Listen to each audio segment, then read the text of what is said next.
fight for their liberation. GW Apparel, a clothing that speaks. Something for the kings, something for the queens. Visit uptsites.com and use promo code SLDG22 and receive 11% off your order. Peace. It's the Ticket Plug. We've been running an online ticket business for over a decade, and now we've created an easy way for you to do the same thing through our private ticket resale community. Joining our community will give you a way to flip your bread and generate profit income consistently. We provide you with all the tools, training, and resources needed to start your life-changing online ticket business. Zero experience needed. To join our ticket resale community, go to thetickettrap.com. Again, go to thetickettrap.com. That's thetickettrap.com. The Master's Table by DJ RP Beats and Sincere Love to God, now playing on the internet's #1 destination for true hip-hop. Introducing truthhiphop.com, a meticulously curated platform designed for connoisseurs seeking a superior quality of hip-hop. Immerse yourself in an unparalleled experience of 100% bar-heavy, authentically crafted, real hip-hop. Discover the essence of the genre, reminiscent of its golden era, now playing exclusively at truthhiphop.com.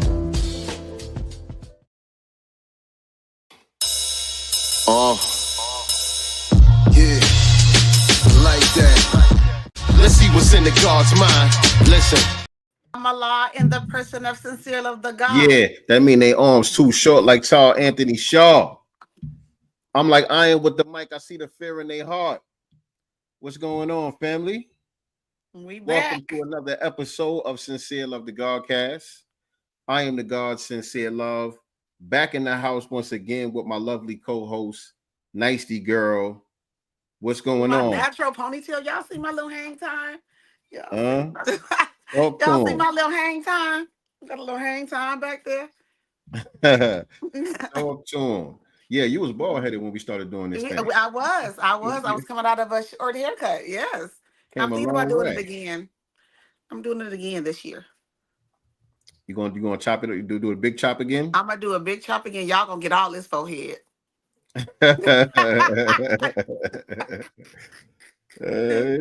Y'all getting all this forehead this summer. All right. Shout out to Jesse Parrott. Jesse Parrott said, "I'm glad you better now, Nicey Girl. Welcome back." I feel amazing. Thank you, Jesse. Shout out to Mama Love with the early super sticker. Hey, appreciate Mama. You, Mama Love. Shout out to everybody piling up in this joint. Y'all know what to do as y'all coming up in here, man. Hit the like button for us. Hit the like button. Share this out on your social media platforms. Let everybody know that we are live right now on Sincere Love the Godcast.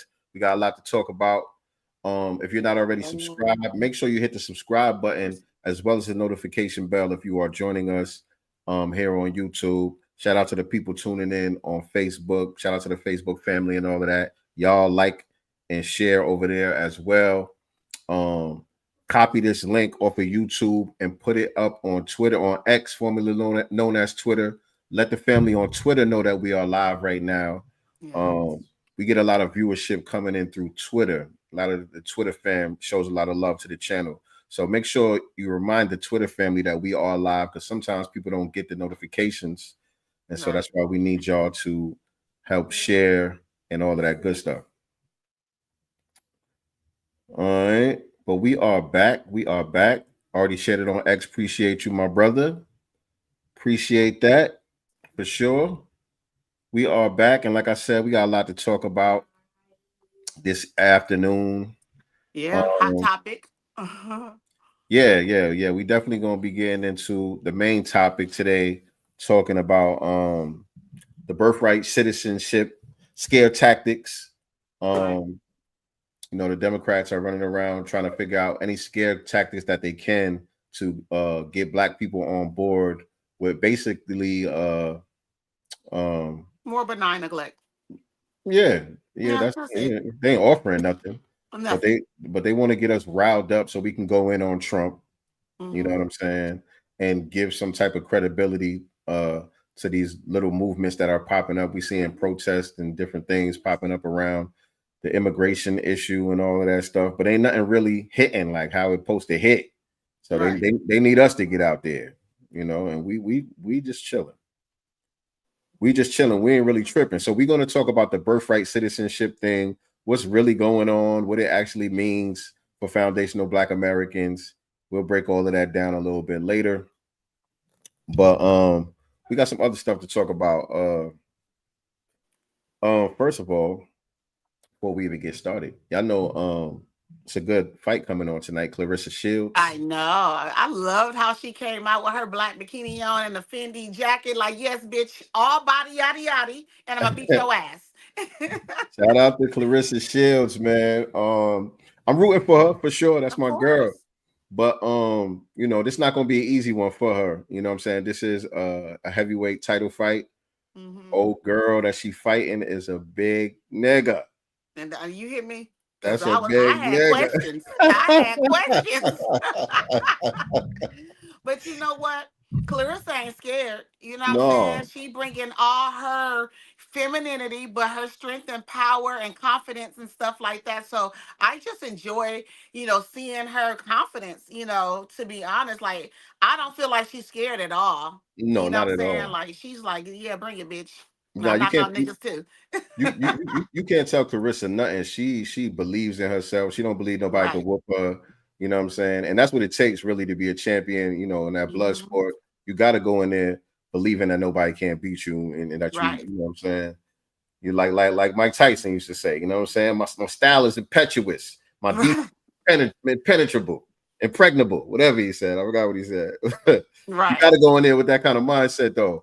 And Clarissa definitely got that, and she got the skills, you know, what I'm saying? And to back it up and all of that. But I'm just saying, this girl is not going to be no easy one for her though. She's going to have to really bring her A game and be smart. You know what I'm saying? And really take old girl seriously in that ring. I'm sure she will, but you know what our parents told us? If you come from an FBA family, you already know the bigger they are, the harder they fall. So that's what I'm going in with it. I believe she's gonna come out on top. Hey, old girl's FBA, by the way. Old girl is FBA, by the way. Yeah, I'm just saying. So we know that though. As FBAs, we were taught the bigger they are, the harder they fall. I was told, you know, hit their big ass in the stomach.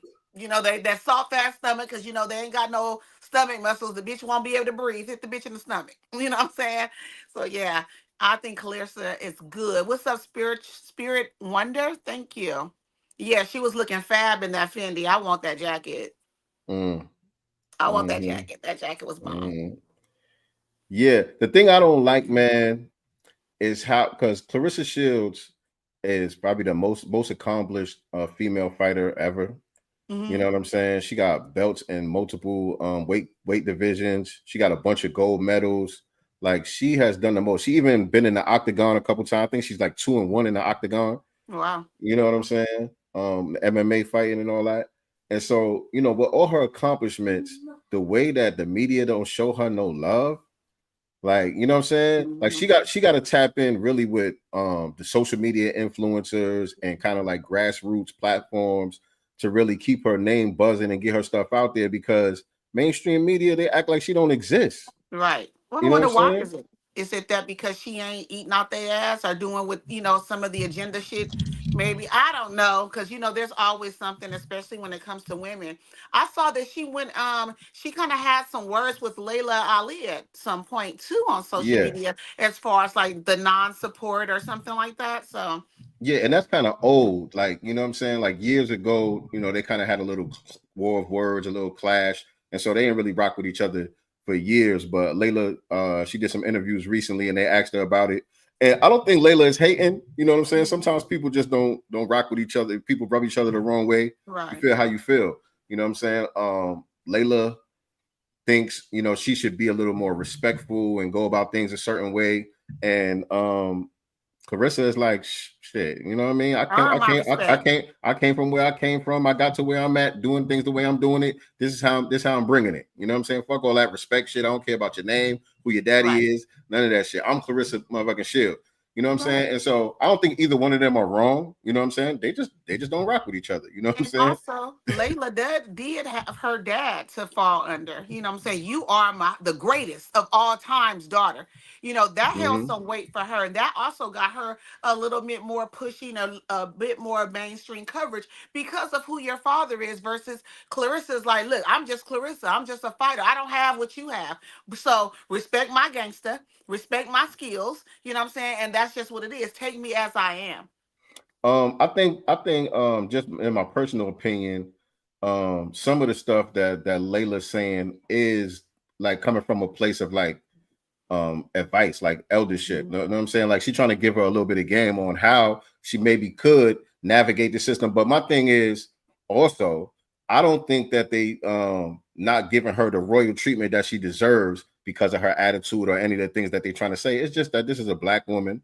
You know what I'm saying? And on top of that, she got all of that attitude and all that stuff to go with it. So that's what it is. If this was a white woman, man, she would have so many sponsorships, movies. It would be action figures, and you know what I'm saying? Like her image would be everywhere. You see, they did that with the I forgot the white girl's name. Ronda Rousey. Oh yeah, she was a whole fluke. After she won a couple of fights, like she was everywhere. She was in video games. She was just everywhere. After she won a couple of fights, then she got her ass whooped real quick, and it was over with. When it was and by that Brazilian woman twice. You know what I'm saying? And when she fought that Brazilian woman, that showed her lack of skill to me. Where to where she had to go to the WWE. You know what I'm saying? It's like she's over here on the WWE. You're not. That's like fake fighting, basically. You know what I'm saying? Right. So you really wasn't about what they pumped you up to be. It was nothing. You got lucky a couple times. Yeah, that's what it's really all about, man. You know what I'm saying? This FBA sister, they don't want to give her the shine that she deserved, but she earned it. You know what I'm saying? And so I just want her to be smart. Yeah. You know what I'm saying? I'm cool with one of the guys that's in her team. And you know, I was talking to him about some things that I feel like tonight they fighting in Flint, Michigan. Oh wow. Which is her hometown. You know what I'm saying? And from what I understand, they wanted her to fight in Vegas. They wanted her to fight in Atlantic City or another city. It was a couple of bigger cities that are known for boxing. Maybe Brooklyn. I forgot which other cities it was that was trying to bring the fight there. And she actually turned it down so she could fight in her hometown, which I like that gesture. But I was telling him, I'm like, yo, I don't know if she's aware or not, but there was recently a police killing that happened in Flint. You know what I'm saying? Aware. We talked about it. Did we? Yeah. This was maybe a month ago. Maybe 3 weeks, a month ago. It was a young boy. They shot him a couple of times, and then they shot him in the back. You remember that? I think so. Vaguely. Yeah. I just don't remember it being Flint. We touched on it. We touched on it, but it was in Flint. And so I was telling him, like, yo, you know what I'm saying? It would be dope if she used that spotlight while she's in her hometown to, bring some awareness to that issue. You know what I'm saying? Like stuff like that is going to really ingratiate her more with the grassroots, and that's what she needs. Because the mainstream media just ain't gonna give her the support that she deserves. Right. Well, you know what? Keep kicking ass, and taking names, and that's it. Force them to. Eventually they're gonna force all this ass whooping that she's doing is gonna force their hands. Also, what did you think about Papoose supporting her during the weigh-in? That's his girl, ain't it? Yeah, that's what I'm saying. He doing what he supposed to do. That's his lady. Shout out to Papoose. And honestly, I feel like she and Remy favor. I mean, same type, same tribe. Same tribe for sure. Like when she gets all dolled up, I've seen Clarissa all dolled up, and I'm like, wait, you know what I'm saying? Like he has a type. Yeah, same tribe. He has a type. Sure. And so do Remy, because oh boy, look like Papoose. I know. A little bit. Well, I just feel like honestly, I feel like oh boy, goofy, and I felt like she could have did better. I don't feel like she definitely downgraded. Yeah, she definitely downgraded. She downgraded. That's the only thing. And I'm just talking about status wise. I ain't judging niggas by the looks. No. I know you're not. I'm talking about status wise. I just felt like, that wasn't a good look. You cheat up if you gonna do it. Shit, like you gonna risk it all for that? Yeah. Yeah, nah. Right. But shout out to Pat, man. I like Papoose.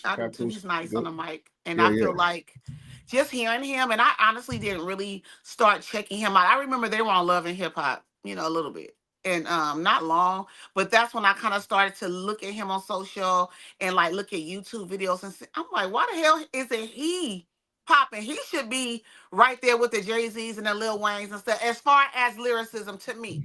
I No, feel he like the nice. dude is dope. I think the dude is dope. He nice.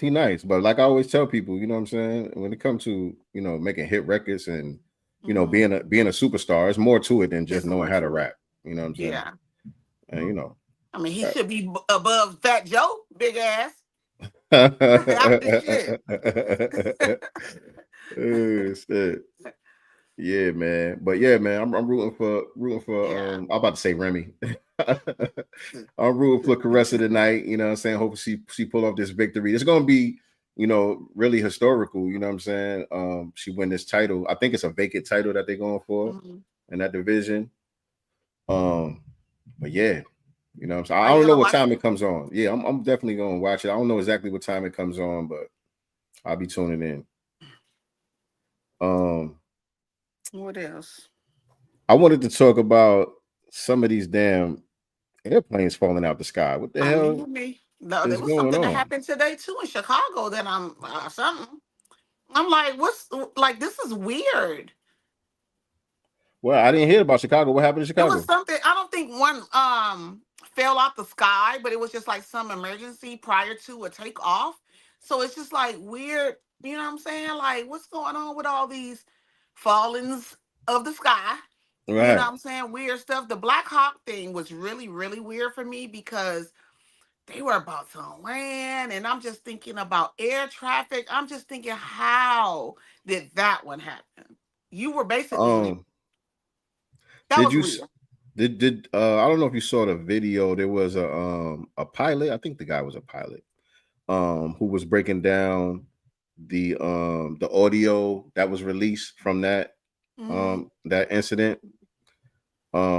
You know, that was an excellent breakdown. You know what I'm saying? That really gave me perspective on it. Because before I watched that video, you know, I wasn't really paying too much attention to the story. It was kind of like, you know, so much stuff be happening in the news and on social media.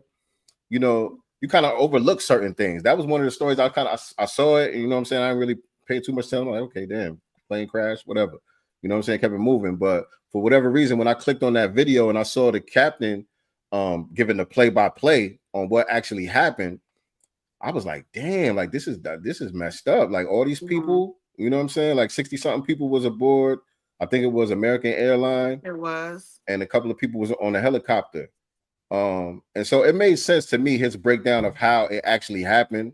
So to me, that video kind of demystified it from a lot of the conspiracy theories and stuff like that. Because that's the first place. It was a freak accident, basically, right, is what he's saying. Okay. Right. Because you could hear the traffic controller, you know, giving instructions to everybody. There's planes coming in, there's planes going out, the helicopter is taking off, all this stuff. And you can hear them giving instructions to everybody, kind of letting everybody know if they're clear, if they're not clear. And there was a couple of aircrafts in the same line as the one that ended up crashing. It wasn't just that one. It was a couple of them back to back in line with each other. And so he's asking the chopper, the person that's driving the chopper, yo, do you see this airplane right here? You know what I'm saying? And she like, yeah, I see it. I'm good. Don't worry. I see it. I got it in my sights. I'm good. But she's looking at a different plane. She's not looking at the same plane that he's talking about. You know what I'm saying? So she's thinking, yeah, I see what you're talking about. I'm good. I ain't about to hit this plane. I'm good. And because he told her a couple of times, like, yo, you sure? Because you're getting kind of close. You know what I'm saying? And she's like, she kept saying, I see it. But apparently she was looking at the wrong plane because it's nighttime. All you see is the headlights coming in. And like I said, they were coming towards the same runway, back to back. So I guess that's how it happened. That's how it seems like it happened, just from that breakdown that I looked at. But one thing, it kind of gave me like chills a little bit when I'm listening to them talk in the aftermath of it. And they was calling the ambulance and the fire department and all the rescue people and all of that. And the guy, he was like, do we know how many souls were on board? And just that term, you know what I'm saying? He didn't say how many individuals, how many people or whatever. He was like, how many souls were on board. And when I heard that, that shit hit a little bit different. I was like, Yeah, damn, yo, that's this is crazy. fucked And a lot up, of man. children, because it was like young folks on there, and not that old life don't matter, or but it was like a lot of young people on that flight. I did hear that one of the pilots of that Black Hawk, she was a DEI hire, white woman who had only 500 hours of flying time. So she, I guess, was new. And from my understanding, they were doing some type of training exercise, correct? The Black Hawk. I'm not sure. Yeah, I heard that they were doing some type of just a training exercise out there during that time. So Not sure about that part, but yeah, yeah. so Trump had to politicize it, and when he spoke on it, the first thing he brought up was DEI. Mm-hmm. Which is And fine with me. Right, go ahead. It was fine with me because it was white folk.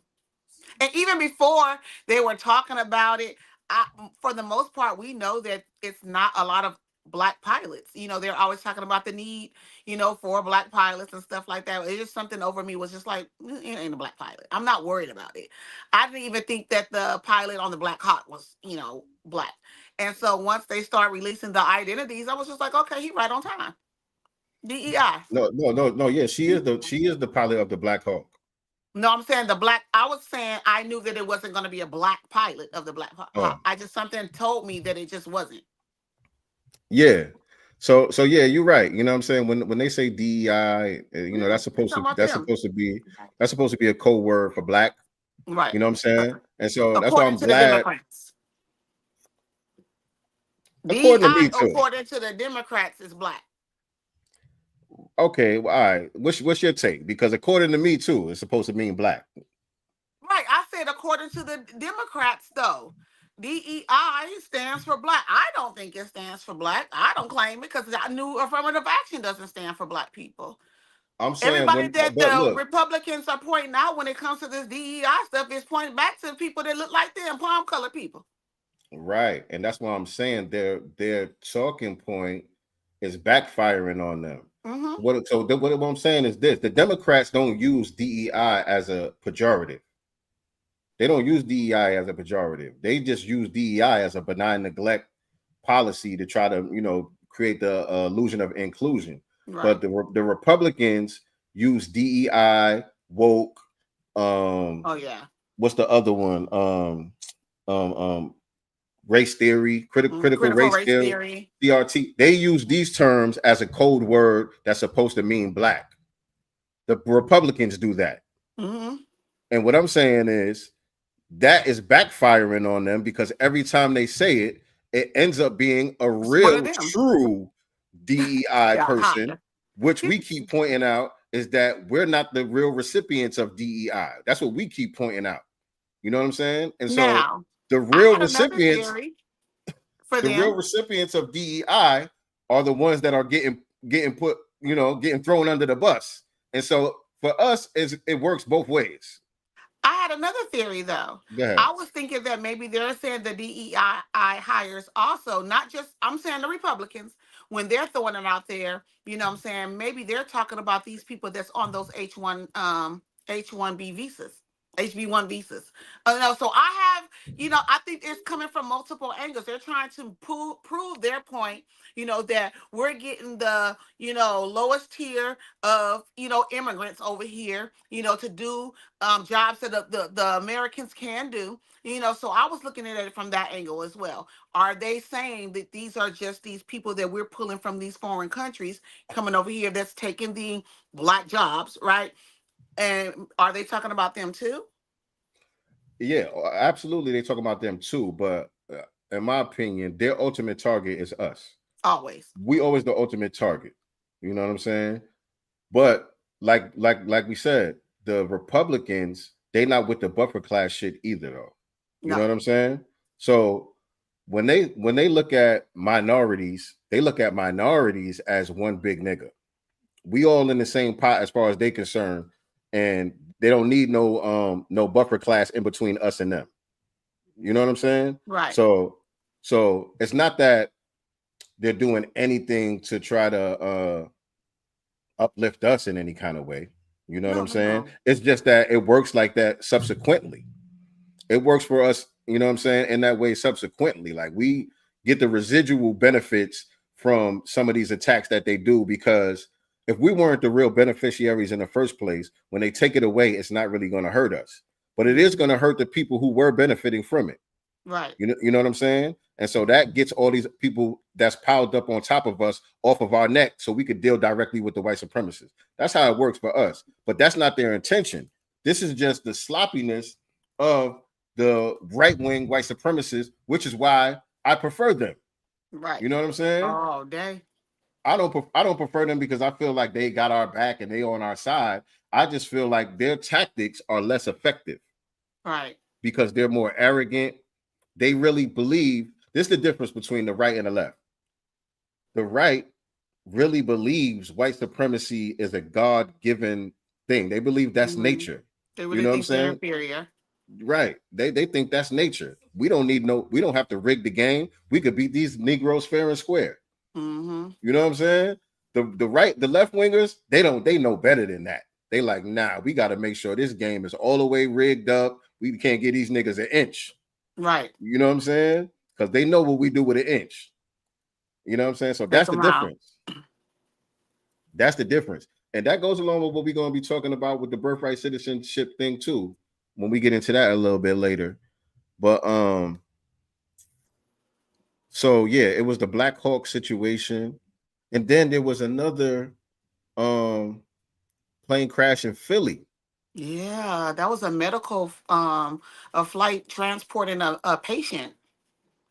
And it was the patient, which I believe was a child, their mother, and then I want to say 3 crew members, 3 or 4 crew members, the pilot, nurses, and a doctor, if I'm not mistaken, but definitely a child and their parent, the mother of that said child, the pilot, of course, and some other crew members. Yeah, and that was like in the middle of a neighborhood. Like there's a lot of footage of that one. I'm not going to play it. Yeah. But there's a lot of footage of that one where you could see like, damn. And that one I heard was coming from Mexico. Coming from Mexico. At least that's what's going out there. You never know. You know, this is just stuff, you know, that's being, you know, thrown out there, was coming from Mexico to Philly, transporting a child that needed something. Yeah, some pediatric patients. Yeah. Oh, man. And so it's like, but you know, planes crashing, especially air collisions, is so rare. Right. You know what I'm saying? It barely ever happens in this country. You know what I'm saying? So to see these things back to back, it kind of just like, damn, what the hell is going on? You know what I'm saying? While all this transition is going on politically, you know what I'm saying? We know how they like to create distractions and stuff like that. It's like, okay, is there some type of sabotage going on with the engines? Like, you know, what's the purpose? What's going on? You know, who was on board? The medical one, they said that one crashed shortly after takeoff. Shortly after takeoff, but I thought it was coming from Mexico. That's what they were saying. I saw that, and then I saw one where it said that it was taken off shortly after takeoff. So I don't understand what it is, because when you look at the crash site, it's like the airport from which you can tell wasn't anywhere near. If it was, you know, shortly after takeoff. So I don't know. I don't know either. The details are kind of fuzzy, right, on that. But it's just crazy to just, you know, see the stuff happening back to back, man. Literally back to back. But, you know, rest in peace to the fallen, and right. You know, sad. Right. But speaking of Mexico, you know, there's still a lot of fallout from these immigration raids and ICE getting people up out of here and all of that. You know, and you know, the political scene is looking real funny style out here. I think if you put these ones in here, there was one Twitter link in here. Hold on. Oh yeah, this one. Out there in California. I don't know where this is at in California. Right off the 101 freeway. It's like LA/Hollywood area. That's where they are, kind of borderline of both. Okay, so let me show y'all this. They was out there protesting. Hold on. Let me show y'all this, John.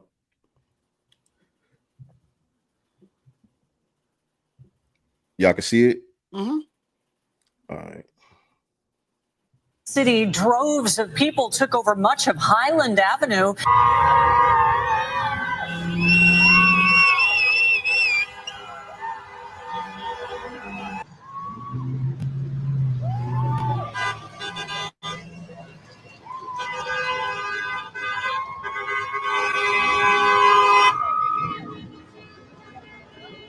They outside, y'all. They outside. I don't see any militarized weaponry, police officers and weaponry out there. And what's also disturbing to me is these people out here whining, in my opinion, about citizenship here in America while waving Mexican flags. You can go home with Right. that. You can go home with that. Right. That's the craziest shit. Like, y'all so proud of Mexico that y'all Right. fighting not to go. You don't want to go. So But I'm gonna wave my flag at the same time. That's the irony right there. Like, nobody's more proud of Mexico than the people who fight never to go back.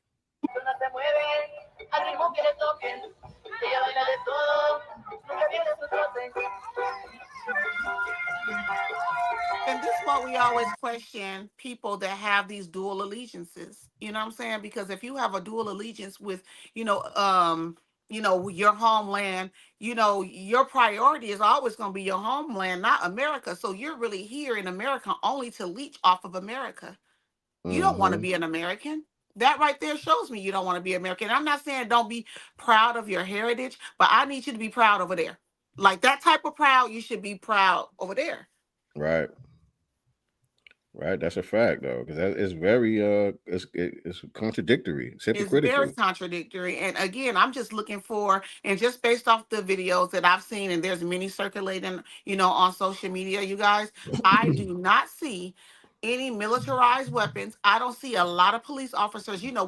When Black people are out here peacefully protesting against injustice, one of us getting killed unjustly, right? We got tanks, you know what I'm saying? Police officers, military, you know what I'm saying, with grenades and big firearms and stuff like that, literally standing, to intimidate us for protesting peacefully injustice. I saw these people speeding up and down the street. They're jumping on top of cars, you know what I'm saying, and they're waving their foreign flags. Resistance is futile. Resistance is futile. Y'all family members is going home. Right. Your family members is going home. So you can go home and do it the right way. How the hell are you protesting the fact that you broke the law? And then you got Negroes like this though. Oh God, don't get me started, because I've been arguing with them on Facebook. Anybody that follow me on Facebook, y'all already seen it. And y'all know this brother right here. He's out there in Houston. Is he with the nation? I don't think so. I think he's just one of them civil rights, attorneys or something. I don't know. Yeah, he don't give me Nation of Islam energy. He gives me Christian. No, he's Muslim though. I'm pretty sure he's Muslim. I'm just not sure if he's with the nation. Yeah, I don't think so though. But you know what I'm saying? He up here caping heavy for the migrants. Listen to this shit. But Matt, my problem with this is, why are we so worried about getting rid of all of the Mexicans or Hispanics that are quote unquote here, if they're illegal or not? At the end of the day, many of them are paying taxes.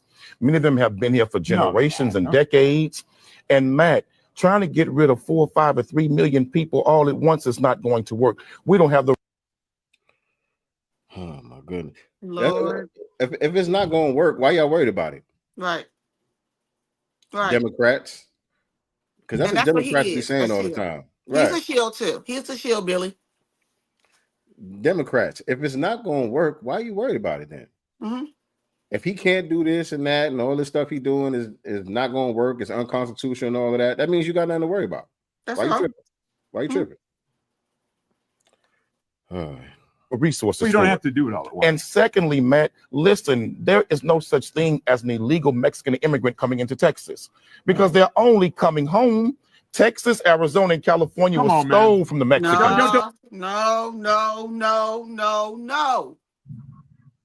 No. 1848 Treaty of Hidalgo. Not only did they cede those territories. They got $15 million. No, sir. That's right. That's right. Y'all sold it. Can't come back now. Talking about I'm coming back to claim. I'm broke now. I tricked off the money. We ain't got no more. Now you want now you want squatters' rights. Yeah, no. You trying to come back and squat in the property that you sold? No, ain't yours no more. Don't start. This all belongs to them. So they're only coming home. And then here it is. You white folks stole the land from the Indians, but yet you're the natural, real illegal immigrant. So let's start with the things you said that are already wrong. First of all, they're coming here. They're not paying any taxes. You're telling me they're paying taxes? And also, you know what I'm saying? The period that he's going back to, what white folks did, they did steal the land. You know, I ain't gonna argue with that. That's one thing he said that was right and exact. But there was no country called the United States of America. There was no country with border policies and all of that. That didn't exist. That didn't exist. It was literally a wilderness. It was a wilderness. And the natives that was here, many of us that were here, we welcomed them in. Right. We welcomed them in. We made dinner for their ass. You know what I'm saying? So that was our bad. Right. And let's also be clear, too, the difference between the 1848 Treaty of Hidalgo versus other treaties that America has broken with everyone else. They didn't break that treaty. I mean, they got paid. The Mexicans got paid. That's what I'm saying. They didn't break their treaties with the natives and stuff like that. A lot of those treaties got broken. You know what I'm saying? Because freedmen didn't get shit. Right. I'm a descendant of a freedman. Y'all still owe my family. You're not paying taxes because nobody knows who the heck they are. No, they're not paying any taxes. Matt, when they buy a product, they paying a tax on it. Let's continue. When they buy a car, they paying a tax on it. You come into this country illegally. That is a law that you're breaking. And that's why they have to be sent back to wherever they came from. They want to come through the front door. That is the correct way to come in. And the city of Houston has to stop allowing this, or we're never going to get them to stop coming in here. Look. Fair use, by the way. Fair use. This is off of the Fox face-off thing. They do this all the time. Matt, that's what we got to do. Follow the law. But Matt, where is the compassion that the indigenous Indians had for white people in this country? Why do you keep going back? They let you all come in. What are you going back? And you came in and raised a whole lot of hell. Don't start. Trump Start called bringing up Mexicans history rapists. He called them criminals. Trump. And guess what? When he called him these things under Biden, a lot of those crimes that he just named specifically went up. And guess what? Who are the perpetrators of? Majority. Outside of palm-colored people, them.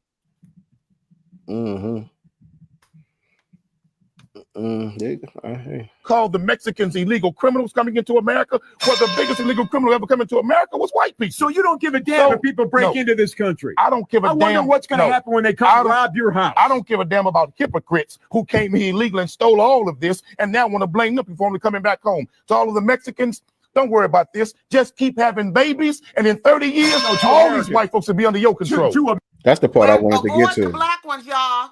Abort the black ones. He just heard him tell them to have babies, but this will be the same Negro over here pushing abortion on his own people. Big waterhead. Don't get me started. Look. That's the part I wanted to get to, because he's saying Mexicans, y'all just keep having babies and y'all gonna be ruling over these white people. The Mexicans is white, sir. The Mexicans fought for the right to be white, sir. You know what I'm saying? Like you advocating for a new massa. Right. That's what you advocating for. You're not pushing for black empowerment. You saying the same thing Joe Biden was saying. And you know what people would look at him because maybe he went to school, he possibly has a degree, and he's considered an academic. I've had someone on, Facebook tell me, well, Trump is a president. He don't even have a degree. There's more people out here with degrees that are more qualified. He just kept pressing degrees. This is meant to pull on people's emotional heartstrings. Oh yeah, that shit was written down. Him up there being all sassy and doing all of these gotchas and all of that shit. That's meant for the niggas like, that's right. He told him and all that. Right. That's what they saying in the comments. That's what they saying in the comments. Y'all want to see a dead body? Ooh, he read him for filth. Right. And all of that. He's performing. That's all. It's like, come on, man. It's like, come on, man. You'll never see no Mexican activists or any of their prominent people from Latino society sitting up on TV arguing with a white person in defense of black people. You ain't. And you won't. And you won't. And honestly, I will say, out here looking at these protests on TV, social media, and stuff like that, I don't see us out there, thankfully. Now, I do see a few mammies on here crying and I doing told that you type that was of, real. Yeah, you did. I argued sincere last Sunday. I argued sincere about this, and then all of a sudden, mammies start popping up left and right. I was like, God damn it! I told you this was real. I said, mammies. Because we was talking about the Mexican girl. We played the Mexican girl last week who was saying, "Oh, thank you to the black people who are fighting for us and risking their lives and all of that." You know what I'm saying? And Nicey was like, "No, the hell we ain't. No, we ain't." I'm like, "Nicey, you don't think of some mammies out there that's doing that?" And lo and behold, man, listen, man, made a liar out of me. These people exist, man. These people exist. Everybody ain't on code in these circles, man. We got to understand that, man. And she look a little special, Lord. Leave her alone. Today, one of my students came back when it was time for parent pickup.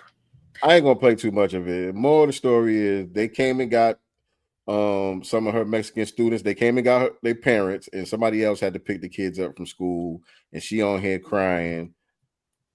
I wonder, has she ever cried over a father who was removed, from the home of a black child, and that child came back to school the next day, a little depressed, a little down because his daddy's not coming home anytime soon. Type shit. I'm just saying. Type shit. But I'm saying you do gotta understand, man. That's us. We're very compassionate people. We are the humanitarians of humanity. You know what I'm saying? We're the people that fight for everybody. Many of us are getting off of that shit. Many of us are getting off that shit, but it's a lot of us that's still on that shit. They literally. They don't know what time it is.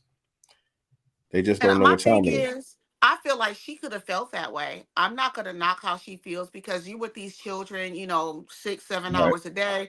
Not to say that she shouldn't have compassion, but for you to need to go on social media and tell us. You leave that shit at home. Pray about it.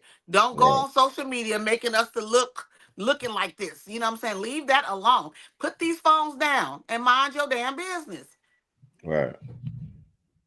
Yeah, I agree with y'all to our detriment. And sad but true. Yeah, y'all are correct. I'm not saying that's what it's supposed to be. I'm just saying, that's how we are. Many of us. That's part of our culture, if we're gonna be honest about it. But a lot of the Democratic shills are getting buyer's remorse now. Yeah. Did you see Amanda Seales? Yeah, we're gonna play that in a second. The shit that we've been trying to tell them this about right here. The party they've been going heavy. They've been and still are. And still are. Y'all was crashing out over the damn Democratic Party. Remember Angela Rye when they had Jill Stein on the Breakfast Club? Y'all was crashing out for Joe Biden and them. Now y'all got y'all wake up call. I've never heard anyone mention we're in harm's way, but he pardoned all of his siblings, not himself, not his wife, not his daughter, but all of his siblings, many of whom. Fair Use, by the way, I think this is on their podcast. I guess they still got their podcast going. I thought it was over with, but apparently they still got a podcast. Fair Use. No, I've never heard of as well that day. What he did not do was pardon our good sister, our friend Marilyn Mosby, 97,000+ people in this country signed on to a Color of Change petition supporting a pardon for Marilyn Mosby for withdrawing her own money out of her own retirement account after being in the crosshairs of the Trump administration for many years. And despite Marilyn Mosby having the same prosecutor on her case, Leo Wise, as Hunter Biden did in his case, they could not see a connection. And so I agree, Marilyn Mosby should have got a pardon, but we tried to tell y'all. We tried to tell y'all Biden just as racist, if not more racist than Trump. Y'all kept saying, well, Trump is a racist. We can't let Trump. What's the difference? Right. And my thing is also, y'all should have been just as loud for her as you are for these damn immigrants. Maybe something would have gotten done. And to be honest, if Marilyn Mosby and all of these other people, Jesse Jackson Jr. and the one that's down here that was going at Trump, Fannie Willis, Letitia James, who's still crashing out over there in New York. What's her name? Letitia. If any of them were like Trumpers, if they was on the Trump side advocating for the right-wing policies and all of that, Trump would have pardoned their ass if it was the other way around. Yep. Trump ride with who ride with him. Yep. Scratch my back, I'll scratch yours. He's very much quid pro quo. Very much so. Right. Biden's ass like, Negro. He don't see no Negroes when it's time for the pardons and the commutations. He don't see no Negroes. Not many. 92% though out here. What you talking about, James Jones? What you talking about, James Jones? I miss whatever you talking about in the chat. But yeah, it was her. She got buyer's remorse, and Amanda Seales. Lord Jesus, which one of these is it? This is the one. What's his name? Oh God, I cannot think of his name. Hold on, let me click on it. I'll tell you right now. Yeah, Maj Touré. Yeah, him. Maj Touré. But yeah, of course, I'm not going to play the whole thing, but let me share this with y'all. I guess he did a reaction to her video, so I don't have her video, but he's playing it. I played the beginning of it. Playing it. Yeah. All right, let me share this with y'all, and then we can get into our topic of the day. Yeah. Oh, hold on. Damn, I'm messing up, y'all. Hold on. There we go. Accomplish one thing before I leave this planet. It is to convince a large swath of people that the energy they are putting into upholding the Democratic Party be better served in dismantling it to create actually serves them. An uncomfortable, inconvenient truth that many of you all don't want to face is that you are not a Democrat. You fund the Democrats with your money, with your network, with your time, with your votes. But they are a political party that actively tells you we are not, as a party, representing your particular needs. No. The Democratic Party says it's upholding democracy and doesn't even act as a democracy. Y'all raised $1 billion for somebody and have no control over how that money is spent. Ooh. You didn't even get to choose its last 3 candidates that it put up for primary. Obama, they said, well, we just gonna throw him in there. Joseph Biden, we just gonna throw him in there. Actually, we gonna throw her in here. You weren't a part of any of those choices.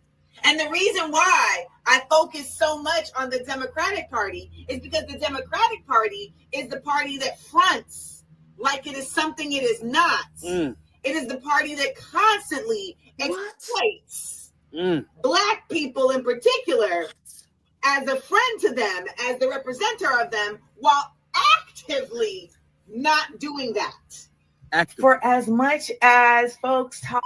Is this the same Amanda Seales? Right. She sounds like us. Is this the same Amanda Seals? Yo, I was just asked today because I posted something. I posted something on Facebook. I said ninjas are only pro black when a Republican is in office. So I started to get comments, and one of the questions on there was, well, are you going to hold, the Republicans accountable like you do the Democrats? And I was just like, no, because my people don't vote Republican, at 85 to 90%, but they do Democrat, and they have been for the last 60 years. So I'm going to stay on the Democrats' neck because I don't have an expectation from the Republican Party. One, I did not vote for Donald Trump last election or this election. Now, what I do appreciate that he's doing right now is mass deportation. I'm going to say that. Kudos to you, on that, sir. You still got a lot of work to do. You know what I'm saying? Now, maybe if he starts to put out some policies that are specific to black people, then I might hop on the Republican train. Right now, I have not bought a ticket. Yeah, not at all. Not at all. But I said to him basically what she said. I just went through everything. And this is a person who says that they are students, is a student of Dr. Claude Anderson. You can't be. Right. This is the thing, man. With Trump, like I keep saying, there are things that we can position ourselves to benefit from, just off of the residual effects. Right. You know what I'm saying? And that's all I'm pointing out, and that's all I'm going to continue to point out. I'm not really giving Trump no props. Trump is not, though. Yeah, Trump is not getting any props over this way because he playing a game as well. You know what I'm saying? We got to understand when we're being the political football out here. You know what I'm saying? Even what we'll be talking about today with the whole birthright citizenship thing, and also the Black History Month thing. Let's talk about that first. Let's talk about that real quick. So he put out a thing the other day acknowledging Black History Month. Mm-hmm. Before that, back up a little bit. The Democrats were saying, "Oh, Donald Trump is canceling Black History Month," and That was the scare tactic that the Democrats and their shills was throwing out there. That was supposed to get us riled up and mad at Trump. And so Trump comes out on the 1st and said, he puts out a thing on the whitehouse.gov, and I don't see it right now.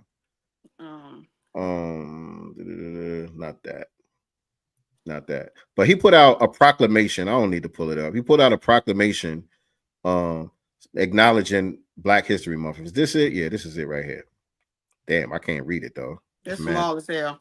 It's mad tiny. But in the proclamation, know what it is.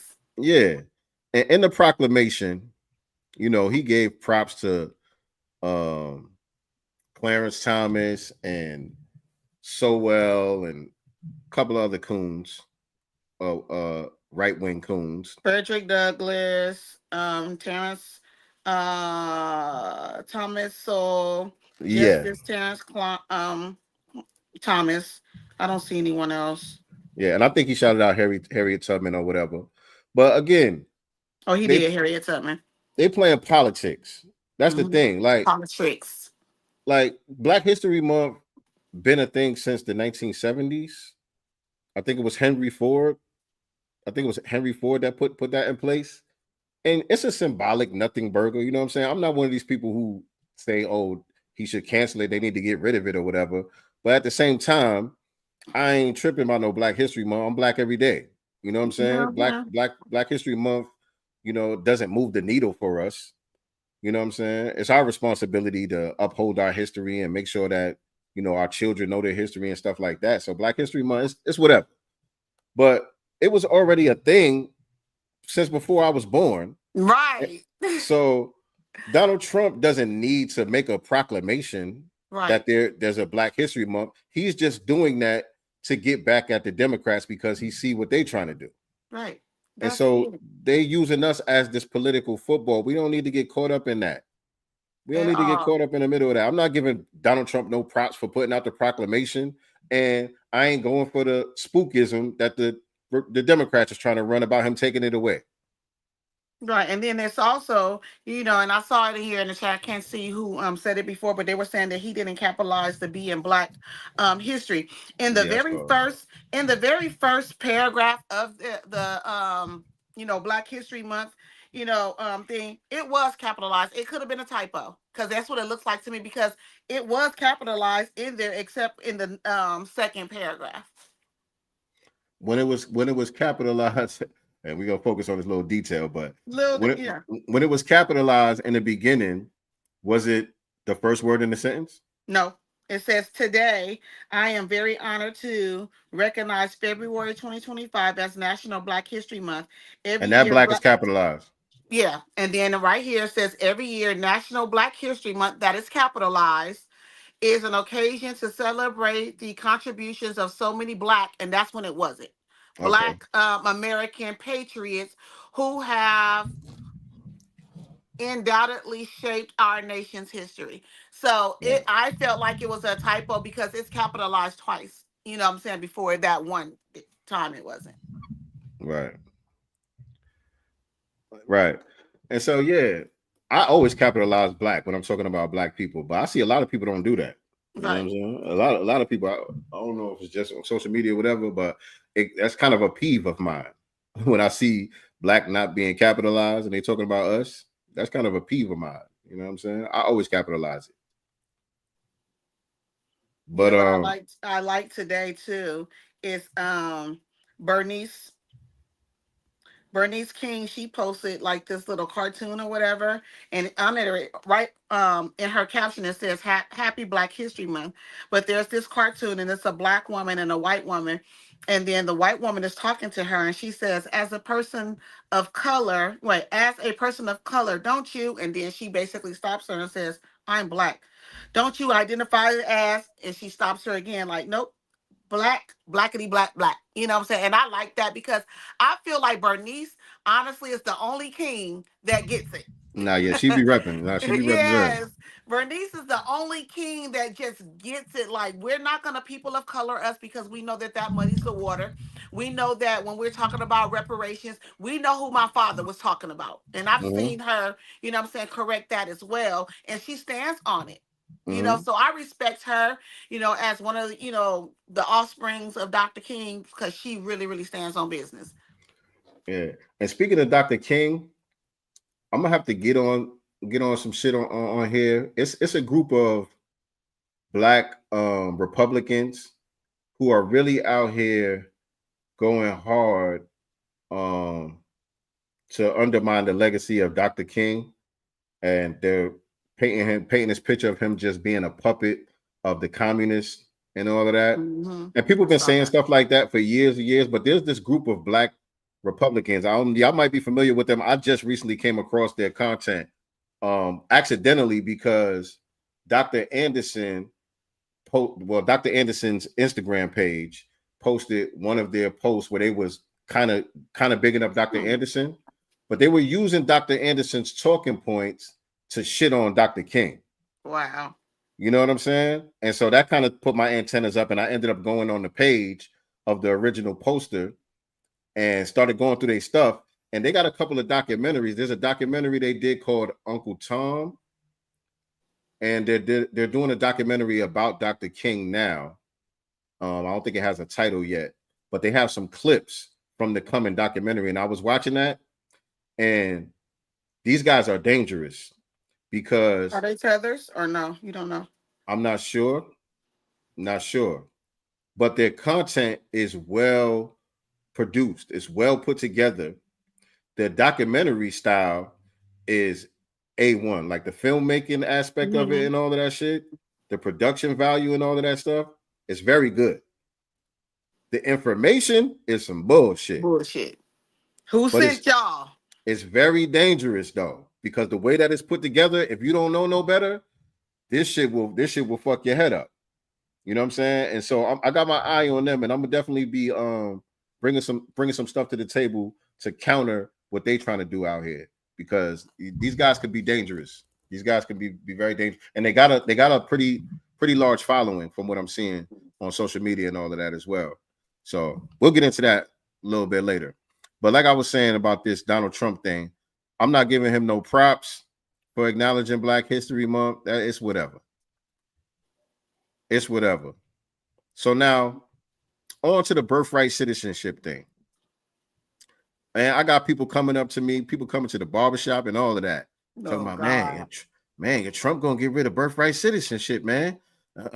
You ain't worried about that? I'm like, no. Why should I be worried about that for? I mean, if they take away birthright citizenship, that's gonna affect y'all too. How? Please explain that to me. How's that gonna affect me as a foundational Black American? Where they gonna send me to? Where they gonna send us? I'm just saying it's gonna create a Jim Crow like society. We're going back to Jim Crow if he do that. We keep talking or whatever, and then they start saying, well, he don't really have the power to do that as a president. And then I'm like, okay, so what you worried about then? Yeah. Is your paperwork all right, sir? Not worried. I ain't going nowhere. And I'll be fucking with these niggas too, because a couple of them I'm cool with and shit. But I'm like, is your paperwork okay, sir? Is everything gonna be all right with you? Because my paperwork good. Is your immigration status okay? Because you seem a little worried about what's happening here. Is your family members gonna be all right? I mean, I want everybody to be good. Y'all gonna be all right? And on my end, when I see people, what I'm saying, in my immediate family or close friends and stuff like that, when I hear them talking about birthright citizenship, it's not coming from that perspective of, oh, we're going to get deported. They're more worried about these goddamn immigrants. Right. You know what I'm saying? They're caping for them, at least from my vantage point. You know what I'm saying? Like, if y'all don't sit y'all asses down, y'all the same because they be complaining any other time. You know what I'm saying? Oh, out here when it's an accident, there's been, there's always some type of drunk driving incident going on out here in LA County or whatever, where these people either then ran into somebody's house, hopped out their car and ran. You know what I'm saying? Killed someone or whatever. And all of a sudden you can't find them. They done jumped the border. Right. You know what I'm saying? And you want them to do something about that. Well, he is. When he gets rid of them, that's going to help with that too. But let's go to right. Let's go to I'm going to Texas. What the White House put out about protecting the meaning and value of American citizenship. Let's go to whitehouse.gov. Let's not go to the news and all the propaganda surrounding it. Let's just go to what the White House put out. What are they saying? So this is whitehouse.gov, protecting the meaning and value of American citizenship, executive order. So by the authority vested in me as president by the Constitution and the laws of the United States of America, it is hereby ordered in section 1 that the privilege of the United States citizenship is priceless and a profound gift. The 14th Amendment states all persons born or naturalized in the United States and subject to the jurisdiction thereof are citizens of the United States and of the state wherein they reside. That provision rightly repudiated the Supreme Court of the United States shameful decision in Dred Scott versus Sanford 60 U.S. Which misinterpreted the Constitution as permanently excluding people of African descent from eligibility for the United States citizenship solely based on race. So they saying the purpose of the 14th Amendment was to right the wrong that was done with the Dred Scott decision of permanently excluding freedmen, foundational Black Americans, the formerly enslaved Black people of America, from becoming citizens of the nation that we built. The 14th Amendment was put in place after the 13th Amendment, which was supposed to abolish slavery and all of that, and they created all these loopholes in order to undermine it. Right. And they were still just doing whatever they wanted to do after the 13th Amendment was put in place. And then this whole Dred Scott thing came about, and this created the lane to create the 14th Amendment in order for us to have a pathway for citizenship and our children and their descendants to be natural born citizens of the country that we built. That's what it was for. That was the whole purpose. Mm-hmm. So it goes on to say, but the 14th Amendment has never been interpreted to extend citizenship universally to everyone born in the United States. The 14th Amendment has always excluded from birthright citizenship persons who were born in the United States but not subject to the jurisdiction thereof. That's where the discrepancy is at with the misinterpretation. Is that line right there. Subject to the jurisdiction thereof. This is what the whole fight is over. How do you interpret that? Who's the subject of the jurisdiction and who's not? That's what that's where the gray area is, the blurred lines, the room for I'm white and I say so. Say so, right. That's they created that room with that line right there. So, consistent with this understanding, the Congress has further specified through legislation that a person born in the United States and the subject to the jurisdiction thereof is a national and citizen of the United States at birth, generally mirroring the 14th Amendment text. Among the categories of individuals born in the United States and not subject to the jurisdiction thereof, the privilege of the United States citizenship does not automatically extend to persons born in the United States. When that person's mother was unlawfully present in the United States and the father was not a state citizen or a lawful permanent resident at the time of the said person's birth, or number two, when that person's mother's presence in the United States at the time of said person's birth was lawful but temporary, such as but not limited to, right? Such as but not limited to visiting the United States under the auspice of a visa waiver program or visiting on a student, work, or tourist visa. And the father was not a United States citizen or a lawful permanent resident at the time of the said person's birth. So one of your parents has to be a legal permanent citizen at the time you are born in order for this 14th Amendment to be extended to you. Right. If neither one of your parents fit that criteria, the 14th Amendment was not intended for you. So the reason why we have a 14th Amendment is because 100% because of foundational Black American struggle.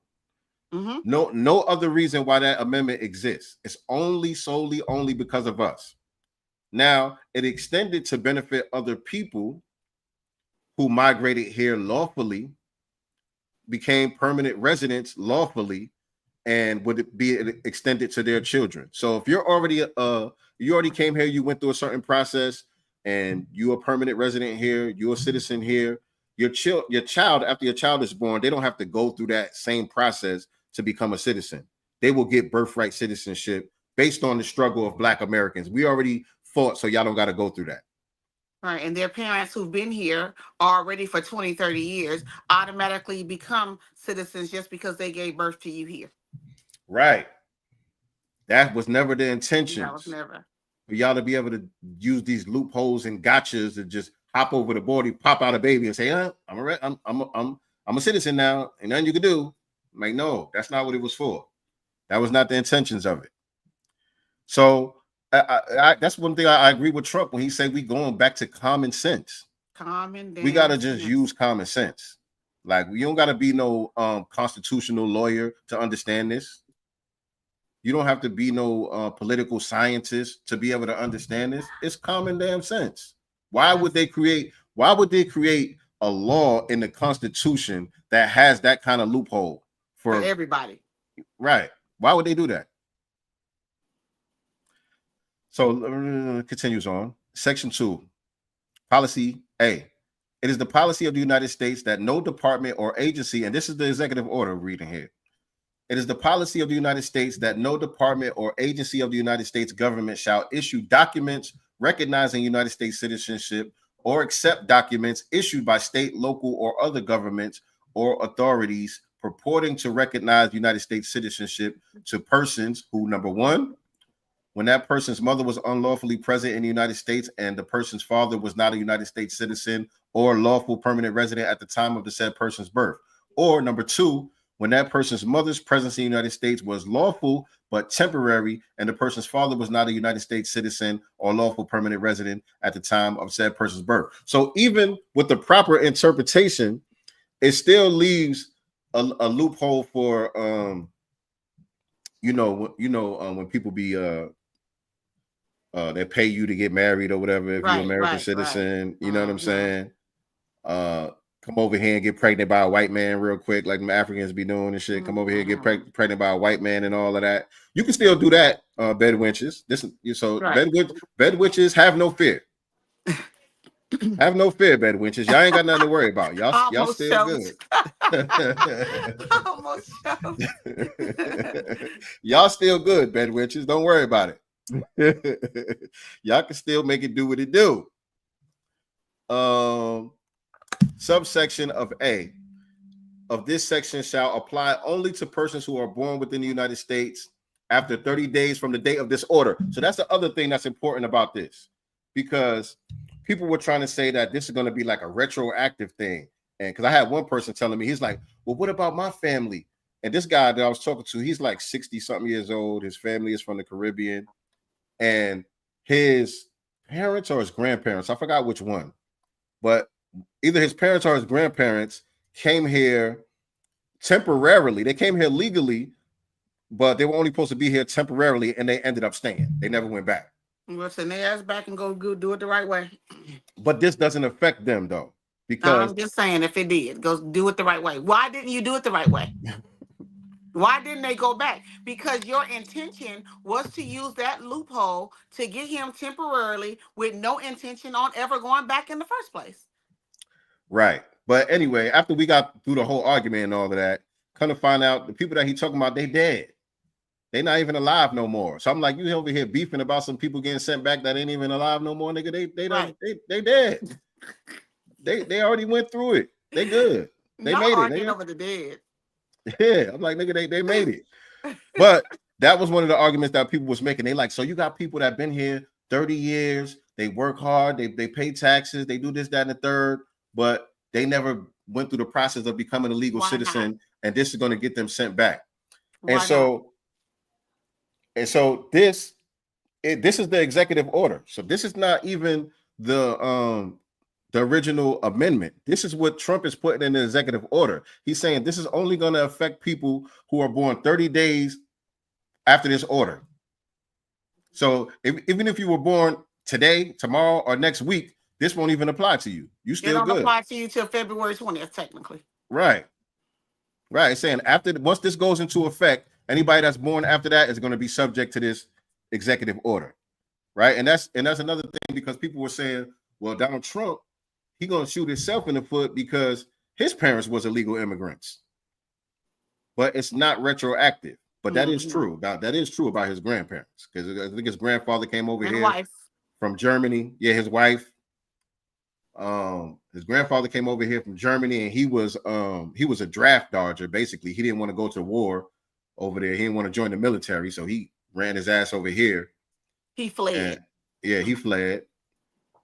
And they lied for years about being from Germany also. They were trying to say they were from Sweden and shit because they didn't want to offend the Jewish community and all of that. So they was hiding the fact that they was from Germany for a long time. But that's another story. I agree with Mental OG. We do not need more immigrants or H-1B1 visas. Absolutely not. There's so many. I'll say this, because and I don't know what's going on in other states. I'm here in Cali, you guys, but recently job postings have gone up. Like, a lot of people have self-deported, and of course they're deporting hundreds of people per day, I'm saying, with these sweeps. And a lot of these companies have opened up their job postings, and I'm seeing hourly rates jump upwards from like $5 extra per hour upwards to $10 extra per hour. A lot of these $20 an hour jobs just jumped up, to be honest, y'all, like $10 an hour to $30 an hour, because a lot of these people here have been self-deporting or just got deported. So there's so many jobs out here recently, and I'll send you some. I can tell you, Costco being one of them. Costco was entry level, just for a cashier position or whatever, was about $20, $21 an hour. They just changed it this last week, $30. Right. $30. There's some security jobs, entry level security jobs here, just for a regular security guard, unarmed. You can make anywhere between $18 to maybe $21 an hour. Those have jumped upwards to $27 to $32 an hour, just all of a sudden. Don't tell me FBAs ain't going to get these jobs. Oh yeah, they're gonna snatch them jobs. Believe that. Believe that. Niggas need that 30 an hour. Heck yeah.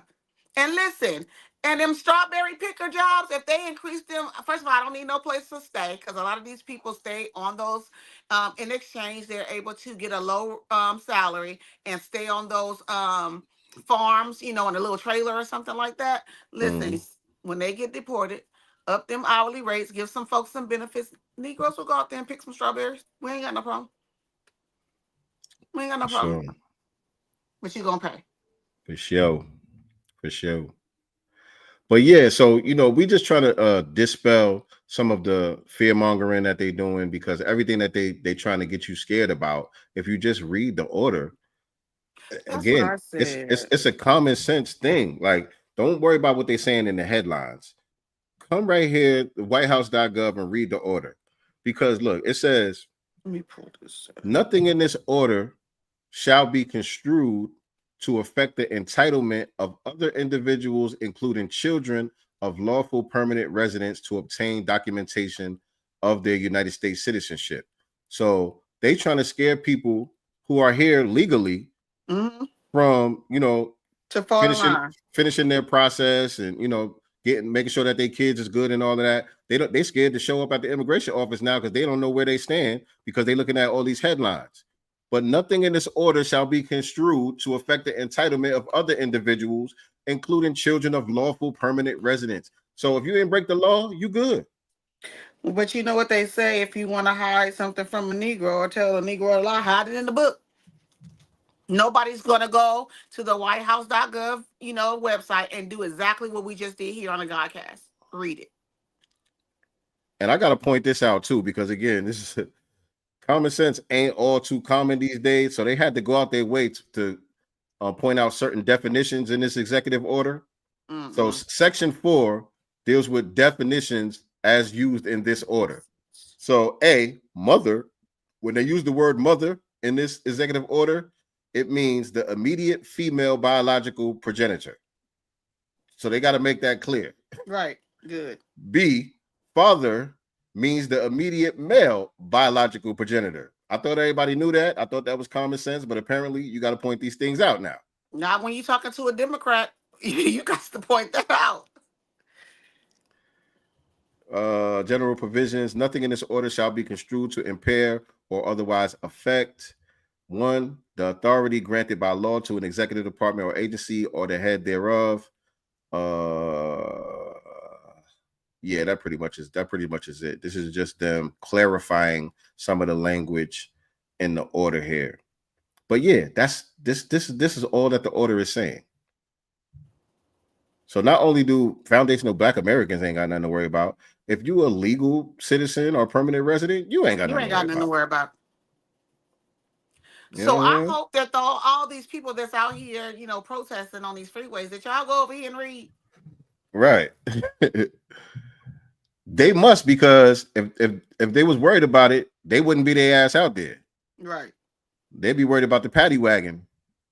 Oh, finally, you guys, breaking news. This is on Raw's Alert. Finally, they got the military out here in riot gear. You know what I'm saying? Finally, goddamn me, you know, Holman must be listening to me. Shout out to send him home. I think he listening, because I was wondering where the hell is everybody else. I mean, send it over here to you real quick. And by the way, all the fear mongering and stuff that they try to put on Trump to make him be the new Hitler and the biggest racist, or the first racist that ever exists, let them tell it. Oh my God. Let's remind y'all that what Trump is saying and doing ain't too much different than this. Y'all pay attention. It's not going to be a free ride. It's not going to be some instant amnesty. What's going to happen is you are going to pay a significant fine. You are going to learn English. You are going to go to the back of the line so that you don't get ahead of somebody who was in Mexico City applying legally. It's not something that is guaranteed or automatic. You've got to earn it. I think the American people, they appreciate and believe in immigration. But they can't have a situation where you just have 500,000 people pouring over the border without any kind of mechanism to control it. So we've got to deal with that at the same time as we deal in a humane fashion with folks who have put down roots here, have become our neighbors, have become our friends. They may have children who are U.S. citizens. That's the kind of comprehensive approach that we have to take. Right. So Trump just put in the mechanism that Obama was talking about. You know what I was told when I posted that clip on my IG, and I had someone tell me, you know, well, I posted Trump's, you know, first, you know, about the deportation, and I posted this one or whatever, and someone told me apples and oranges. Apples and oranges. He said, literally a black person said apples and oranges. It's literally apples and apples. That's it. It's literally apples and apples. He said apples and oranges. No comparison. F Donald Trump and everything he stands for. This is a Negro. Well, how do you like these apples? Gotta have tough conditions. Tell people to come out of the shadows. If they've committed a crime, deport them. No questions asked. They're gone. But how you like them apples? If they've been working and are law abiding, we should say, here are the conditions for you staying. You have to pay a stiff fine because you came here illegally. You have to pay back taxes, and you have to try to learn English, and you have to wait in line. A significant. Come on, man. Right. Y'all heard it. Y'all heard it. And the English thing, I really do feel like, you know, that needs to happen. Like, even at my job, the Spanish-speaking employees actually make more money per hour just for speaking Spanish. And I feel like I should get paid more because I speak English. Like, I'm a citizen. Wait, do they speak both, or they only speak Spanish? No, they speak both, but just in case they're Spanish speaking, I just still don't feel like they should get more, you know, money than me. And the people that's you're having to deal with, they should know English too. I should get the raise. I don't feel like they should get the raise. I'm sorry, we're in America. All right. They're getting incentivized. Right. I should be incentivized. The language of the land is English. All right. Let me see. So let's go through Which one? Some of the origin of birthright citizenship in the United States. Let's explain this a little bit. And I don't want to read this whole article, but there was a couple of parts in here that I want to go over. It's at the bottom. Close to the bottom. All right, let me just read some of it here. For over a century, the United States has applied the principle of jus soli, or birthplace-based citizenship, to grant American citizenship to anyone born on U.S. territory, regardless of their parents' immigration status. But over the past few decades, anti-immigrant politicians have advocated for the restrictions of birth-based citizenship to deny birthright citizenship primarily to children of undocumented immigrants. In 2018, former President Donald Trump called birthright citizenship a crazy policy, and later in 2019 stated that he was looking at birthright citizenship very seriously. These statements lacked detail and never came to fruition. So that was before he got elected the first time. They were saying the same thing. Oh, he's going to take away birthright citizenship. He did 4 years. He ain't take away nothing. Mm-hmm. I want to get to, let me see. All right. 14th Amendment of the Constitution. The adoption of birthright citizenship in the United States can be traced to the ratification of the 14th Amendment in 1868, enacted following the end of the Civil War. The 14th Amendment, among many things, guaranteed certain rights for African Americans in all states. Importantly, and rectified the 1857 Dred Scott decision, which ruled that the U.S. Constitution did not extend citizenship to people of African descent. The first sentence of the 14th Amendment, known as the Citizenship Clause, sought to ensure birthright citizenship for everyone born on U.S. territory, regardless of race, with some limited exceptions. Sorry. The clause states, and this is where the controversy is at, all persons born or naturalized in the United States and subject to the jurisdiction thereof are citizens of the United States and of the state wherein they reside. That's a quote from the Constitution, from the 14th Amendment. While the fight for equal rights has continued well after the ratification, hold on, let me skip down here a little bit. Supreme Court interpretations of the 14th Amendment. So it's been interpreted and reinterpreted, since it was created.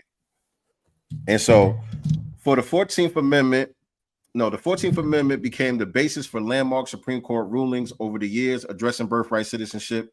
The citizenship clause the line about being subject to the jurisdiction of the United States has created some uncertainty about who was subject to the jurisdiction of the United States. So that's why I said that line right there is what gave them the ability to do on white not say so, just depending on who's in power, who they got sitting on the Supreme Court, how they want to interpret it. Who does it benefit them at the moment? Yeah, exactly. Is it going to be beneficial to extend it to the immigrants right now? Then that's how we're going to interpret it. I'm white not say so. And when we need to tighten up on immigration, we got a little bit too many immigrants coming over here. We need to chill out with all that. Now we're going to reinterpret it to say, oh, it was only for the Negroes. Right. I'm white not say so. You know what I'm saying? And so there was a case in 1898. There was a ruling in the United States versus Wong Kim Ark. And so Wong Kim Ark, born in the United States to Chinese parents. When attempting to return to the United States from a temporary visit to China in 1890, the U.S. government barred him from entering the country under the Chinese Exclusion Act. So the Chinese Exclusion Act was going on. He went to go visit family. He was born here, but he went to go visit family back in China. He tried to come back, and under the Exclusion Act, they wasn't trying to let him back in the country. They were saying he wasn't a citizen. He ended up going to the Supreme Court. The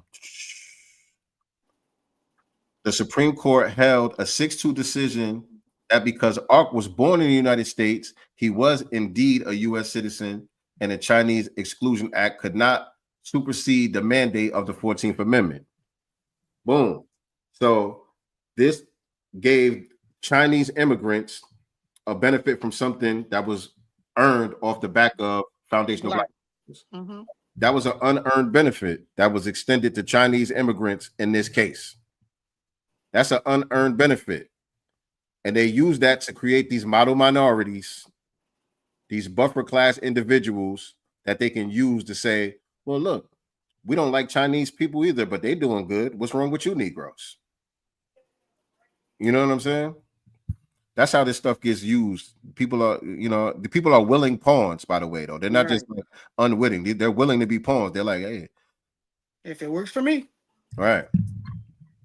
So in the years since, the Supreme Court has reaffirmed that undocumented immigrants and their children are, quote, subject to the jurisdiction of the United States.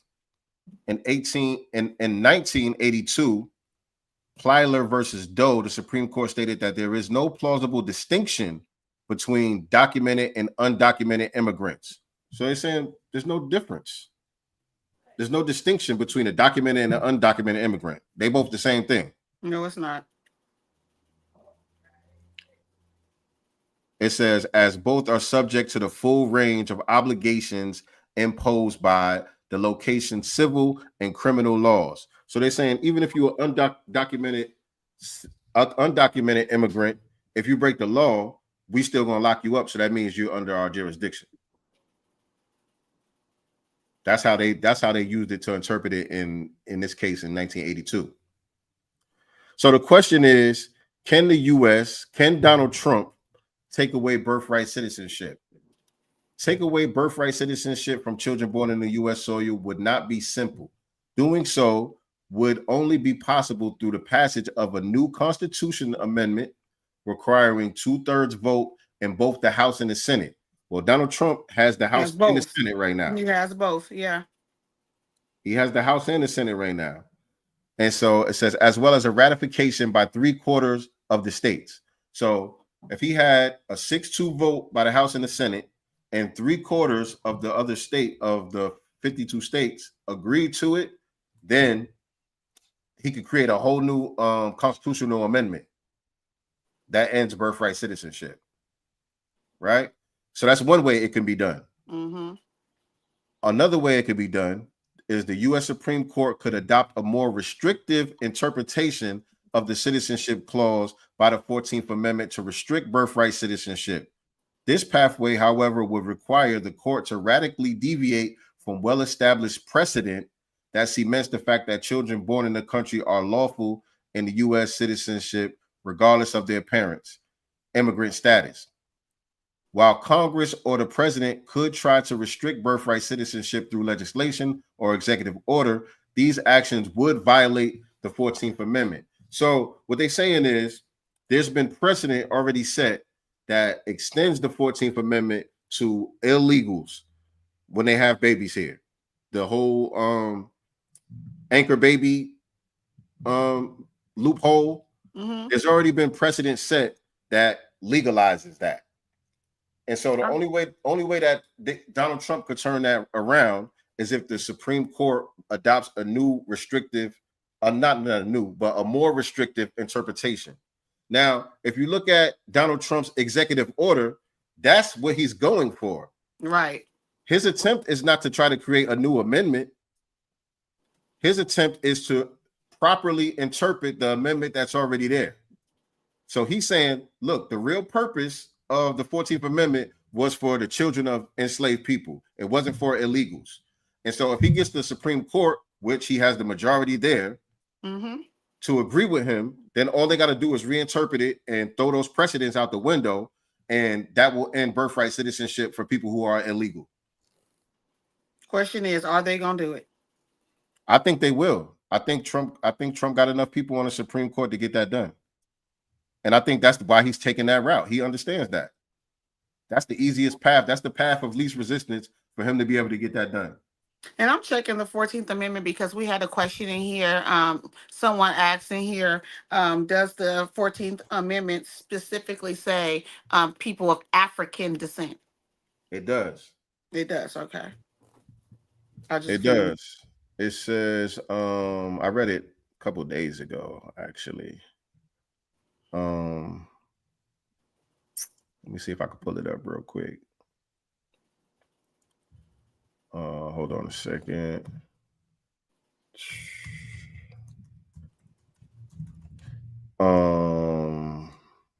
Let me see. Hold on. I can't type that fast, y'all. Y'all gotta bear with me. You over there pecking. I hear you over there pecking.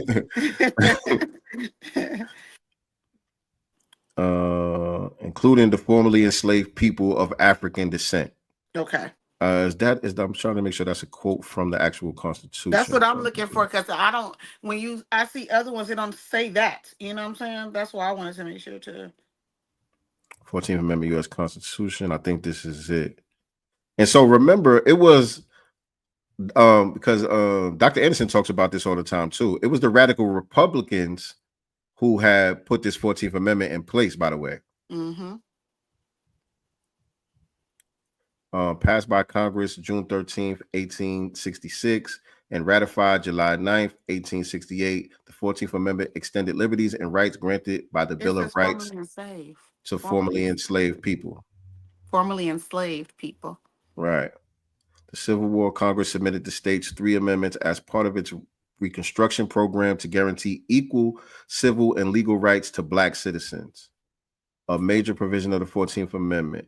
And so it has a picture of the document here, but I could barely read it. Yeah, you can see it's bad. And he's saying the same thing we're saying, because I don't see African descent in it either. I do see formerly enslaved, and stuff like that. But I'm like, yeah, I could be wrong, but I do remember reading that, but I might have not been reading the amendment itself, because I just been doing research on the 14th Amendment overall. So I've been reading a lot of different articles and stuff. But I do remember seeing that term being used multiple times. People of African descent, and formerly enslaved, Black. Yeah, I've seen all of those terms being used.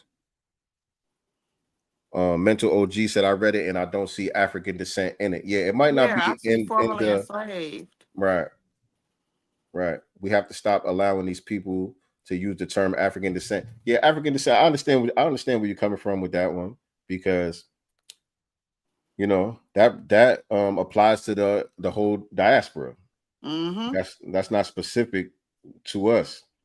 And speaking of specificity with us and our lineage, like, what if the fear mongering was true and Donald Trump was getting rid of the 14th Amendment altogether, and that would take away our citizenship as foundational Black American descendants of freedmen, what would happen to us in that case? Because I don't think people really understand.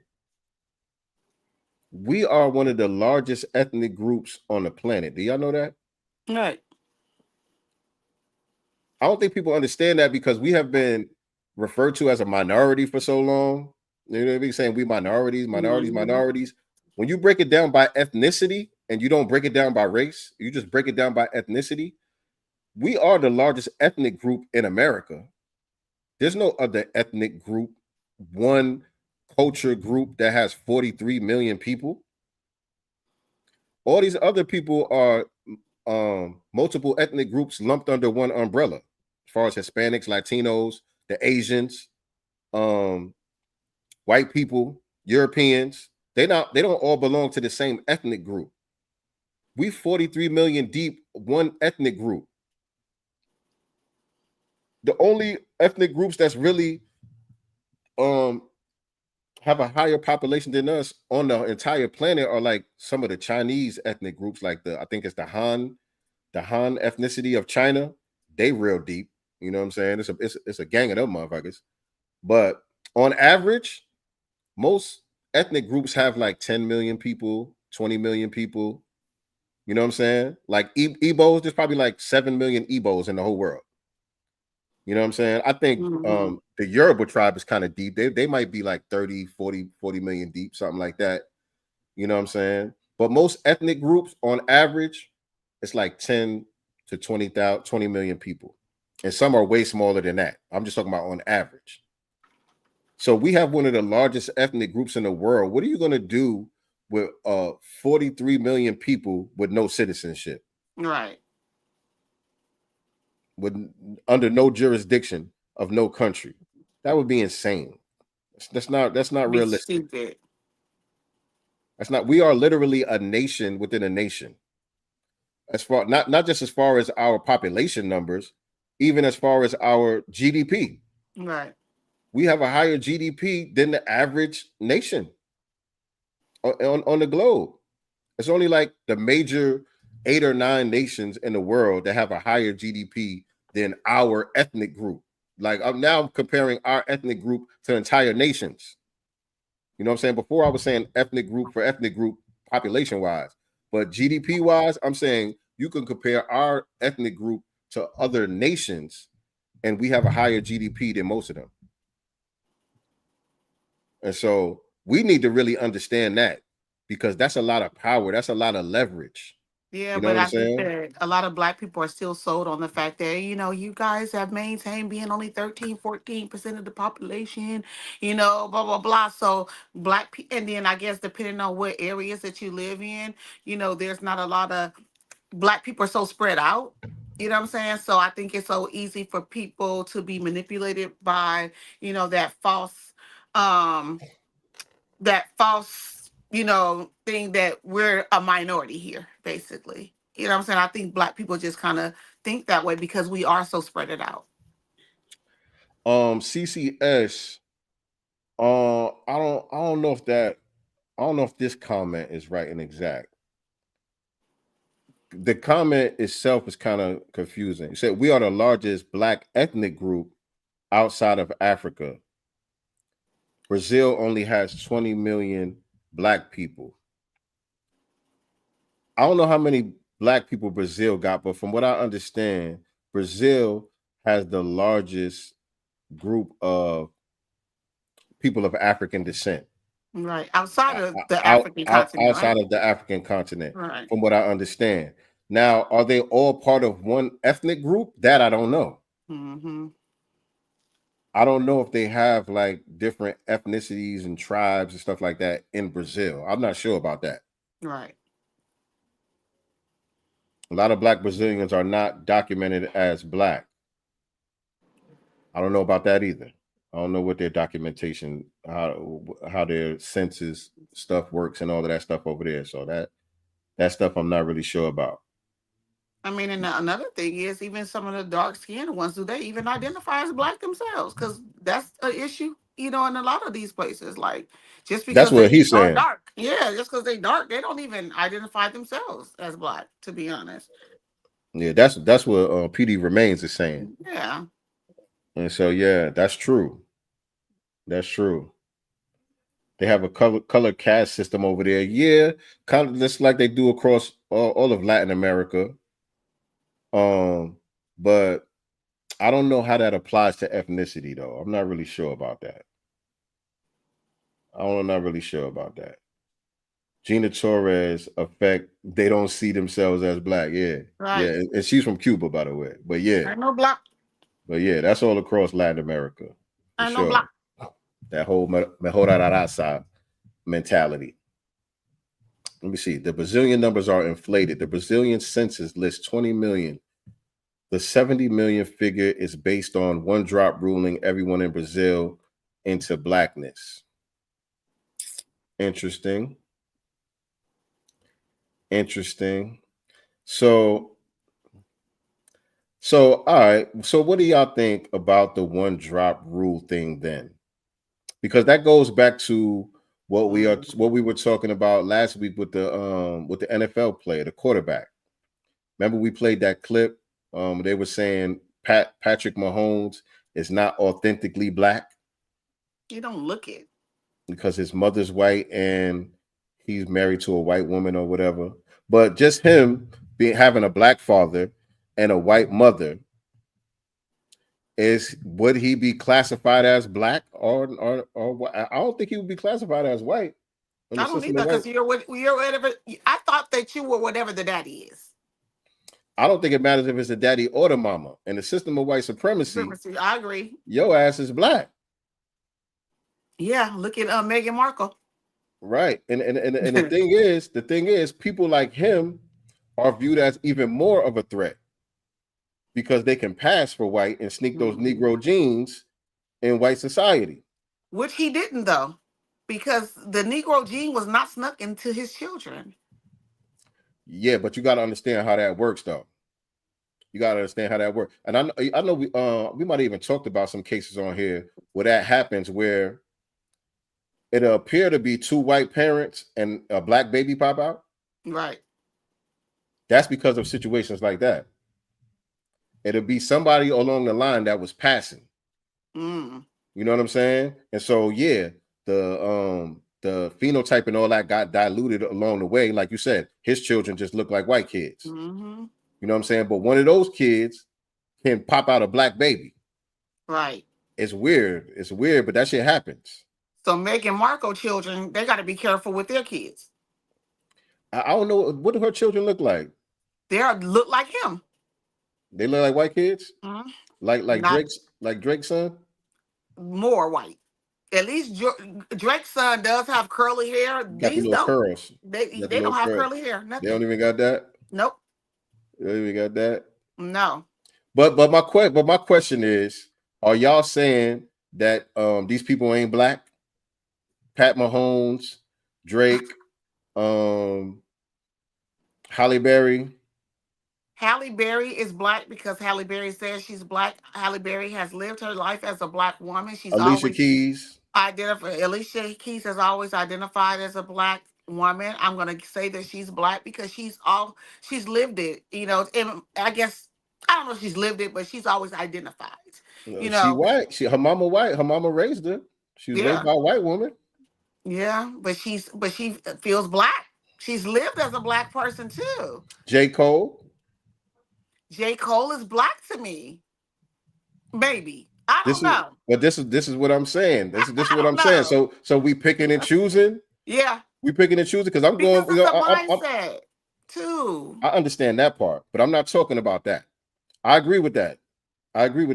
Black is a mindset. You know what I'm saying? Because black is about being juxtaposed to whiteness or white supremacy. You know what I'm saying? So I understand that. But I'm just talking about what you are going to be in society if one parent is white, one parent is black. Or even if you got a black abuela, just one black abuela. All right, I'll take it off the Spanish part, but your grandmother is black, grandfather is white, like Pat Mahomes' kids. If one of them, those is white kids, right? But I'm just saying. All right. So if one of them marries black, what are they kids? That's what I'm saying. Like they not gonna marry no black person either. They not. Our genes are strong and it always pops up. J. Edgar Hoover, right? People say J. Edgar Hoover had a one of his parents was passing. I don't see him as I've been seeing that for years. I've heard that he don't look it. He tries not to look it, but some pictures he does look it. And he definitely didn't want to be. Right. Oh, you know, absolutely. so but yeah, Absolutely. Patrick Mahomes, I just feel like we know that, you know, he's obviously has a black father. We know that, you know, but I don't know if he identifies as a black man. Like I don't know. I don't see it. I don't see it. And it could be. I mean, sometimes if you raised not to look at race at all, you know what I'm saying? Like what Eve was saying about her kids, like I'm raising my kids not to see race. Shit, he gonna see it. Yeah, so I'm raising my kids not to see race. So if you was raised in a household like that, so yeah, one of your parents is black, one of your parents is white, but your father or whoever the black parent never taught you anything about being black or what it is to be black, and they kind of act like it's a colorblind thing that doesn't exist, then of course the child is not going to have like a strong identity with who they are. But forget about what they think. I'm saying, what are they? Forget about what they think in their mind. I'm asking, what are they? That's what a tragic mulatto shit happens. But so as far as Patrick Mahoney, they're white, in my opinion. Patrick Mahoney is white? He's white. What y'all say in the chat? Is Patrick Mahoney white? I think he's black. Patrick Mahoney is black. Y'all cut that out. He's white. He's married to a white woman. He has white children. He's black though. His mama white. Only thing black is the daddy. He's white. That's a white right. man. He black though. He's black. First day of school is going to be a mother for her children. Right. I'm saying. That's the white man. Y'all not kicking Patrick Mahoney out the way. Is he a coon? I don't know. I don't know his mindset. I mean, yeah, he is. Yes. I'm going on the record. Yes, he did not marry a black woman. Yes. Okay. She said she brought up the coloreds Bunny hopping in South Africa. Well, wait, the coloreds in South Africa. I think I know what you was trying to say, but if I'm not mistaken, in South Africa, the coloreds are the Indian people. They have Indian population in South Africa. Those are considered the coloreds. The mulattoes, they have a different classification. They're not coloreds, if I'm not mistaken.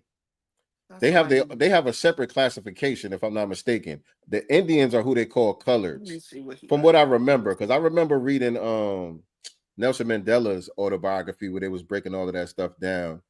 And I'm pretty sure the coloreds were the Indian class, and the mulattoes, they had a separate classification altogether, if I'm not mistaken. So I live in Kansas City. He doesn't associate with the black community here. The black players don't associate with the black community. What that mean? And guess what we call them? You ain't saying they ain't black. Goons. They still black though. This one is just not. Look at him. He's not. I think he's black. And he doesn't clearly, you know, I don't feel like he considers himself black. I bet he goes with, well, I'm biracial. I'm not gonna pick one or the other. I have a black father and I have a black, so I'm both. He'll never ever pick a side. Pick a side? How you gonna pick a side? What do you when mean I say pick a side, like he would never outright be like, I'm a black man. I'm a biracial man. He'll say, I'm a biracial man. Yeah, that's I don't know too much about him, so I don't know. I can't say where his mindset is at, but you do have those. Right. Like J. Cole, like J. Cole, he's always identified as black. J. Cole he speaks from a black experience. He always refers to himself as black. Maybe. He always say black. Why? What's the difference between him and Pat Mahone or Drake? Because he was treated like a nigga. That's why. I don't understand. I'm saying J. Cole, when you're looking at him, you know, if you don't know that his mother's white, you just see a yellow Negro. You know what I'm saying? So his experience probably has also been black. Although he has that white mama holding his hand, walking him into school, you know, he may have even grew up in a better neighborhood. His experience is still going to be black because the people around him still saw a Negro. I don't feel like people looked at Patrick Mahomes and said he's a Negro. He didn't have that experience. Yeah, probably not. Probably not. It's like that one rapper, and he's a tragic mulatto for sure. What's his name? Logic. I gotta look him up because I don't know who that is. Yeah, Logic. He has an identity crisis, but he looks white. He looks like a white kid. But, yeah, that's he biracial. Mm-hmm. And the thing about it is, he said his own mother used to call him a nigga. His white mother used to call him a nigga. So he's all messed up in the head. Yeah, there's no kink to that hair. I mean, she said contemporary biracials are not like the pre-1970 biracials. What about J. Cole? I'm gonna keep bringing J. Cole up. What about what's his name? Kaepernick.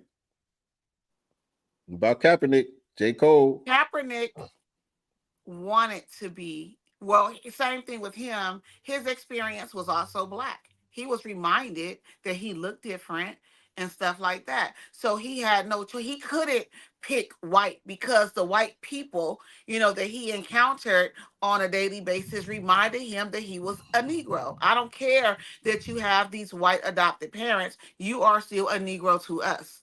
So his experience, he had no choice but to embrace his blackness because society reminded him that he was black as well. And he still didn't get a black woman either. Yeah, I don't know. I don't know. Just the way I grew up and where I'm from, it's a lot of biracial people. You know what I'm saying? Like Negroes were swirling back in the days because there's a lot of more with Latinos though, not maybe with white women. No, white too. No, white too. Okay. Yeah, white, straight up white. Yeah, it's a lot of biracial people from my city where I'm from, but they was always black. My whole life, they always been black. They never been nothing else. They never even been biracial. Like that never even was a term. All of the mixed kids was black. So that's what I'm used to. And I agree with Jesse Parrish when he said that it's usually the white parent that lets you know that you a nigga. And I agree. And if you guys saw that, if you saw that documentary with Kaepernick, remember with his adopted parents when he wanted to wear cornrows and stuff like that, like you ain't finna be over here looking like them niggas, basically. You know what I'm saying? So he had a tug of war within his home, not just society. No, I'm not claiming them though. CCS. I'm not claiming them because there's a lot of black people that got two black parents that I don't claim, but they still black. Jesse Lee Peterson. You know what I'm saying? It's a lot of Negroes that got 4 black grandparents and 2 black parents, and I don't claim they ass. We do not claim Jesse Lee Peterson at all with his crazy ass. You know what I'm saying? So I'm not claiming them. I'm just saying in society they are black. Right. That's what I'm saying. I'm not saying that's my brother. Stop, whatever. I'm just saying in society, they black. In this society. That's what I'm saying. Logic is not black. Mm-mm. White women went to the census and demanded their biracial children be allowed. What? Be allowed to what? Said white women went to the Census Bureau and did what now? They wanted their black kids to be white. Is that what you're saying? You might be putting me on to something because I don't know about Let's look that. that up. Let's look that up.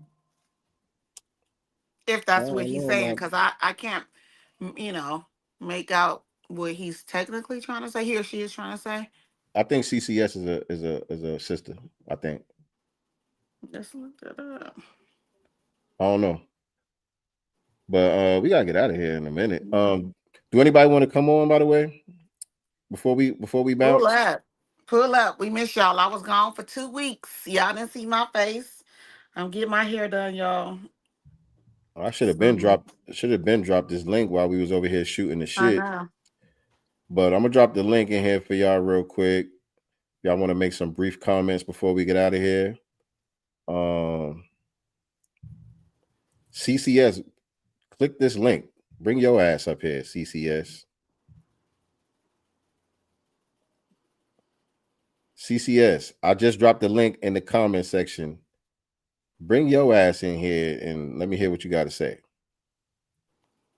Mulattoes don't need to be accepted by blacks or whites. Mulattoes must accept ourselves as mulattoes.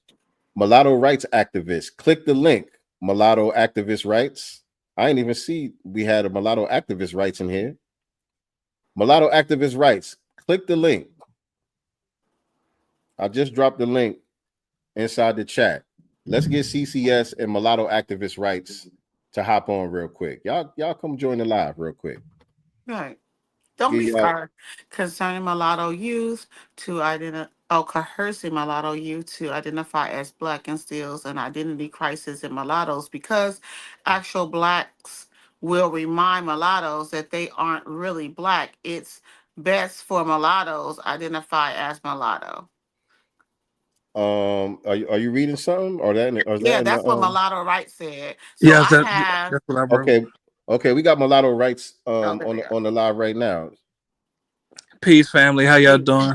Good. Welcome to the Godcast, brother. What's going on? I'm doing well. Thanks for having me up. This will be brief. I do want to address the mulatto point of view, and I meant what I said. Wait, hold on. Before you speak, where you from? I'm from Maryland, and I live in between Maryland and Puerto Rico. Okay, and Maryland, though. And who's white and who's black in your family? Well, actually, I was fortunate to have 2 mulatto parents. You have 2 mulatto parents? Yes.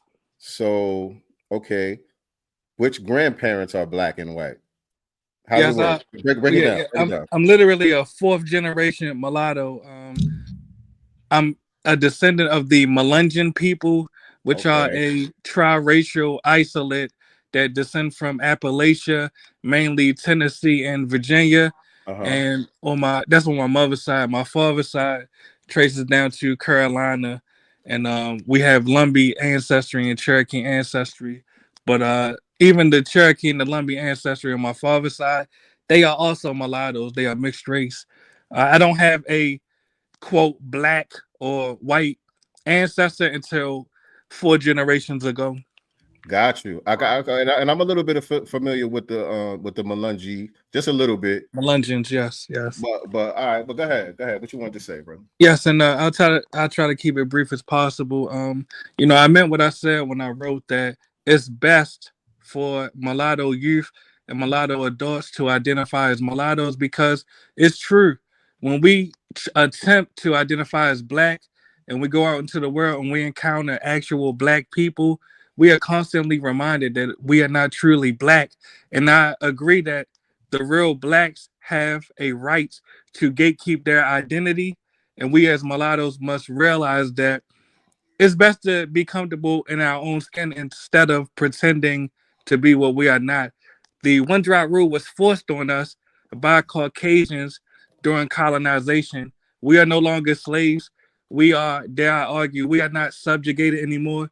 We have a right to self-determination and to define ourselves and refer to ourselves as what we actually are, which is mulattoes. Or in other words, in closing, if I say that I'm black, I'm denying my Caucasian, my Native American, etc. I'm literally denying my ancestors.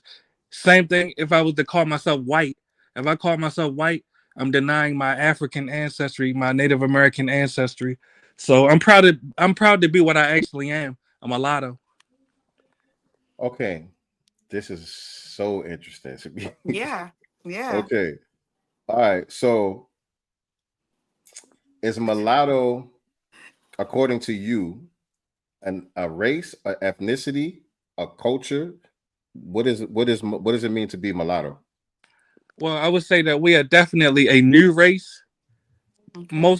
It could be arguable we are the newest race, but I do agree that culturally and ethnically, because of our history with Black people in America, it could be argued that mulatto Americans are similar ethnically to African Americans. I would never deny that because because of the run drop rule and because of enslavement, we were cultured together. We were raised amongst each other. So I would never deny that there is a cultural ambiguity between mulatto Americans and African Americans. I would never deny that. But racially or genetically, yes, we're definitely a new race. And so, does this new race only exist in America, or is this a global race? Mulattoes are definitely a global race. Earlier, I heard you all speak of the colors in South Africa. They are also a mulatto people. If you go to North Africa, a lot of these people that are identifying as Arabians, when they take DNA tests, they are actually mulattoes as well. When you go to Brazil, that's where I was about to go with it. Because when you look at, like you said, not just Arabians, but Middle Easterners in general. When you look at Italians, Greeks, a lot of the Mediterranean people, even what we look at as Hispanics, for the most part, the Latinos, for the most part, these are all fixed mulatto races. Exactly. You know what I'm saying? So that's not really anything new. There's always been, before there was a concept of race, you always had these so-called mulatto type people. You know what I'm saying? Like the Persians, you know what I'm saying? That was Africans and Europeans and Asians all mixed in together over generations to create a new, I wouldn't say a race though. You know what I'm saying? It brings about a different culture and different ethnicity, but race is kind of like an anthropological thing. You know what I'm saying? When you talk about race, there's really only Black, white, and Asian. Like those are, you know what I'm saying? Negro, Negroid, and Mongoloid are really the only three racial groups on the planet. You know what I'm saying? Everything else you're getting into, language groups, culture groups, ethnicities, so on and so forth, nationalities, so on and so forth. But that's an interesting perspective. Yes, and just for clarity, when I said a new race, I wasn't specifically saying recent, but I was speaking in comparison to the races that we descend from that you mentioned, the quote Mongoloid race, the quote Caucasian race, the quote African race. We are, in comparison to them, a newer race. And the reason I used the term race and I meant what I said is because race is a biological component. Now, we are a mixture of distinct groups. So we have brought forth a new breed, a mixed breed, but indeed we are a breed. We are a race. Okay. All right. Can I ask, if I were to see you, in public, what would I think you are? Would I look at you and be like, oh, he's mixed? Or would I say, oh, that's a Black man? Or that's a white man? Like, just I'll say this. Yeah, definitely people are able to look at me and tell that I have African ancestry. It's undeniable. But when you look at me, you can see the admixture. Okay. I'm definitely light skinned. Who would you say if you could name a famous person, that? Well, I rather not do it that way, but I'll name an ethnic group that I get mistaken for very frequently. I live in Puerto Rico. A lot of people in Puerto Rico think I'm Puerto Rican. When I take trips to Dominican Republic and Belize, I blend in with the local populations. Okay. Okay. That makes sense. Okay. So you look like Ricky Martin. All right, got it. Not at all. Not at all. Yeah. But thanks for having me out, family. Much love to you all. And y'all stay blessed, all right? Appreciate you, man. Peace. Man. Yeah, that's interesting. That's interesting. definitely interesting. I disagree I think we though. need to have more conversations about this, though. I think that this is, we need to have a broader conversation, about people who have the same ideology as he has, as far as mixed race people being a separate, I guess, ethnicity. I think we need to expand this conversation. I would like I to, because I disagree want to learn though. more. I disagree though that black people don't accept mixed people. That's I not know that for a true. fact, because I have my cousin, your first cousin, is married to a white woman. You know what I'm saying? And she, even though his wife is white, but she doesn't say my kids are mixed. She says they're black. They look mixed. They look mixed, but in their home, you know what I'm saying, and she's a white mother, she calls her children black. I have a cousin who I has think kids with Cambodian. They're black, even though he looks straight Asian to me. You know what I'm saying? But he's black.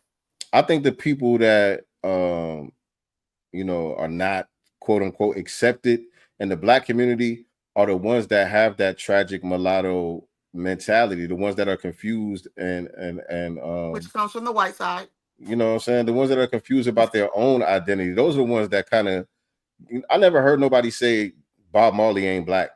Never. You know what I'm saying? He's a quote unquote mulatto. And I wanted to ask him about the term mulatto too, because mulatto is really a pejorative term. So I wanted to ask him about that also, but maybe we'll get him back another time. Yeah, but Bob, like you said, Bob Marley was never mulatto. He's always been black. Right. Yeah, I don't know. It's an interesting dynamic. Yeah. Interesting dynamic. But we've been on here for a long time today, man. I appreciate everybody tuning in with us. We're gonna have to get up out of here. We did 2 hours. Bob Marley actually said at one point that he wasn't black but mixed. CC, why you ain't clicked the link? Right. CC, you ain't clicked the link. All right. God damn it. Y'all know how we do it, man. We are not the master teachers. And by the way, shout out to my brother Black Voltron Reloaded for the super chat. Appreciate your contributions do not go unnoticed. We definitely appreciate your continued support. Oh, he said we reclaim the term mulatto and use it as a term of endearment. Yo, I'm done. I'm done, man. I'm done. All right. We are not the master teachers family, but we are the master students and signal boosters for the voices of the new black media. We'll see y'all in a couple days, man. Peace and black love. That niggas. Yeah, like that. Let's see what's in the God's mind. Listen.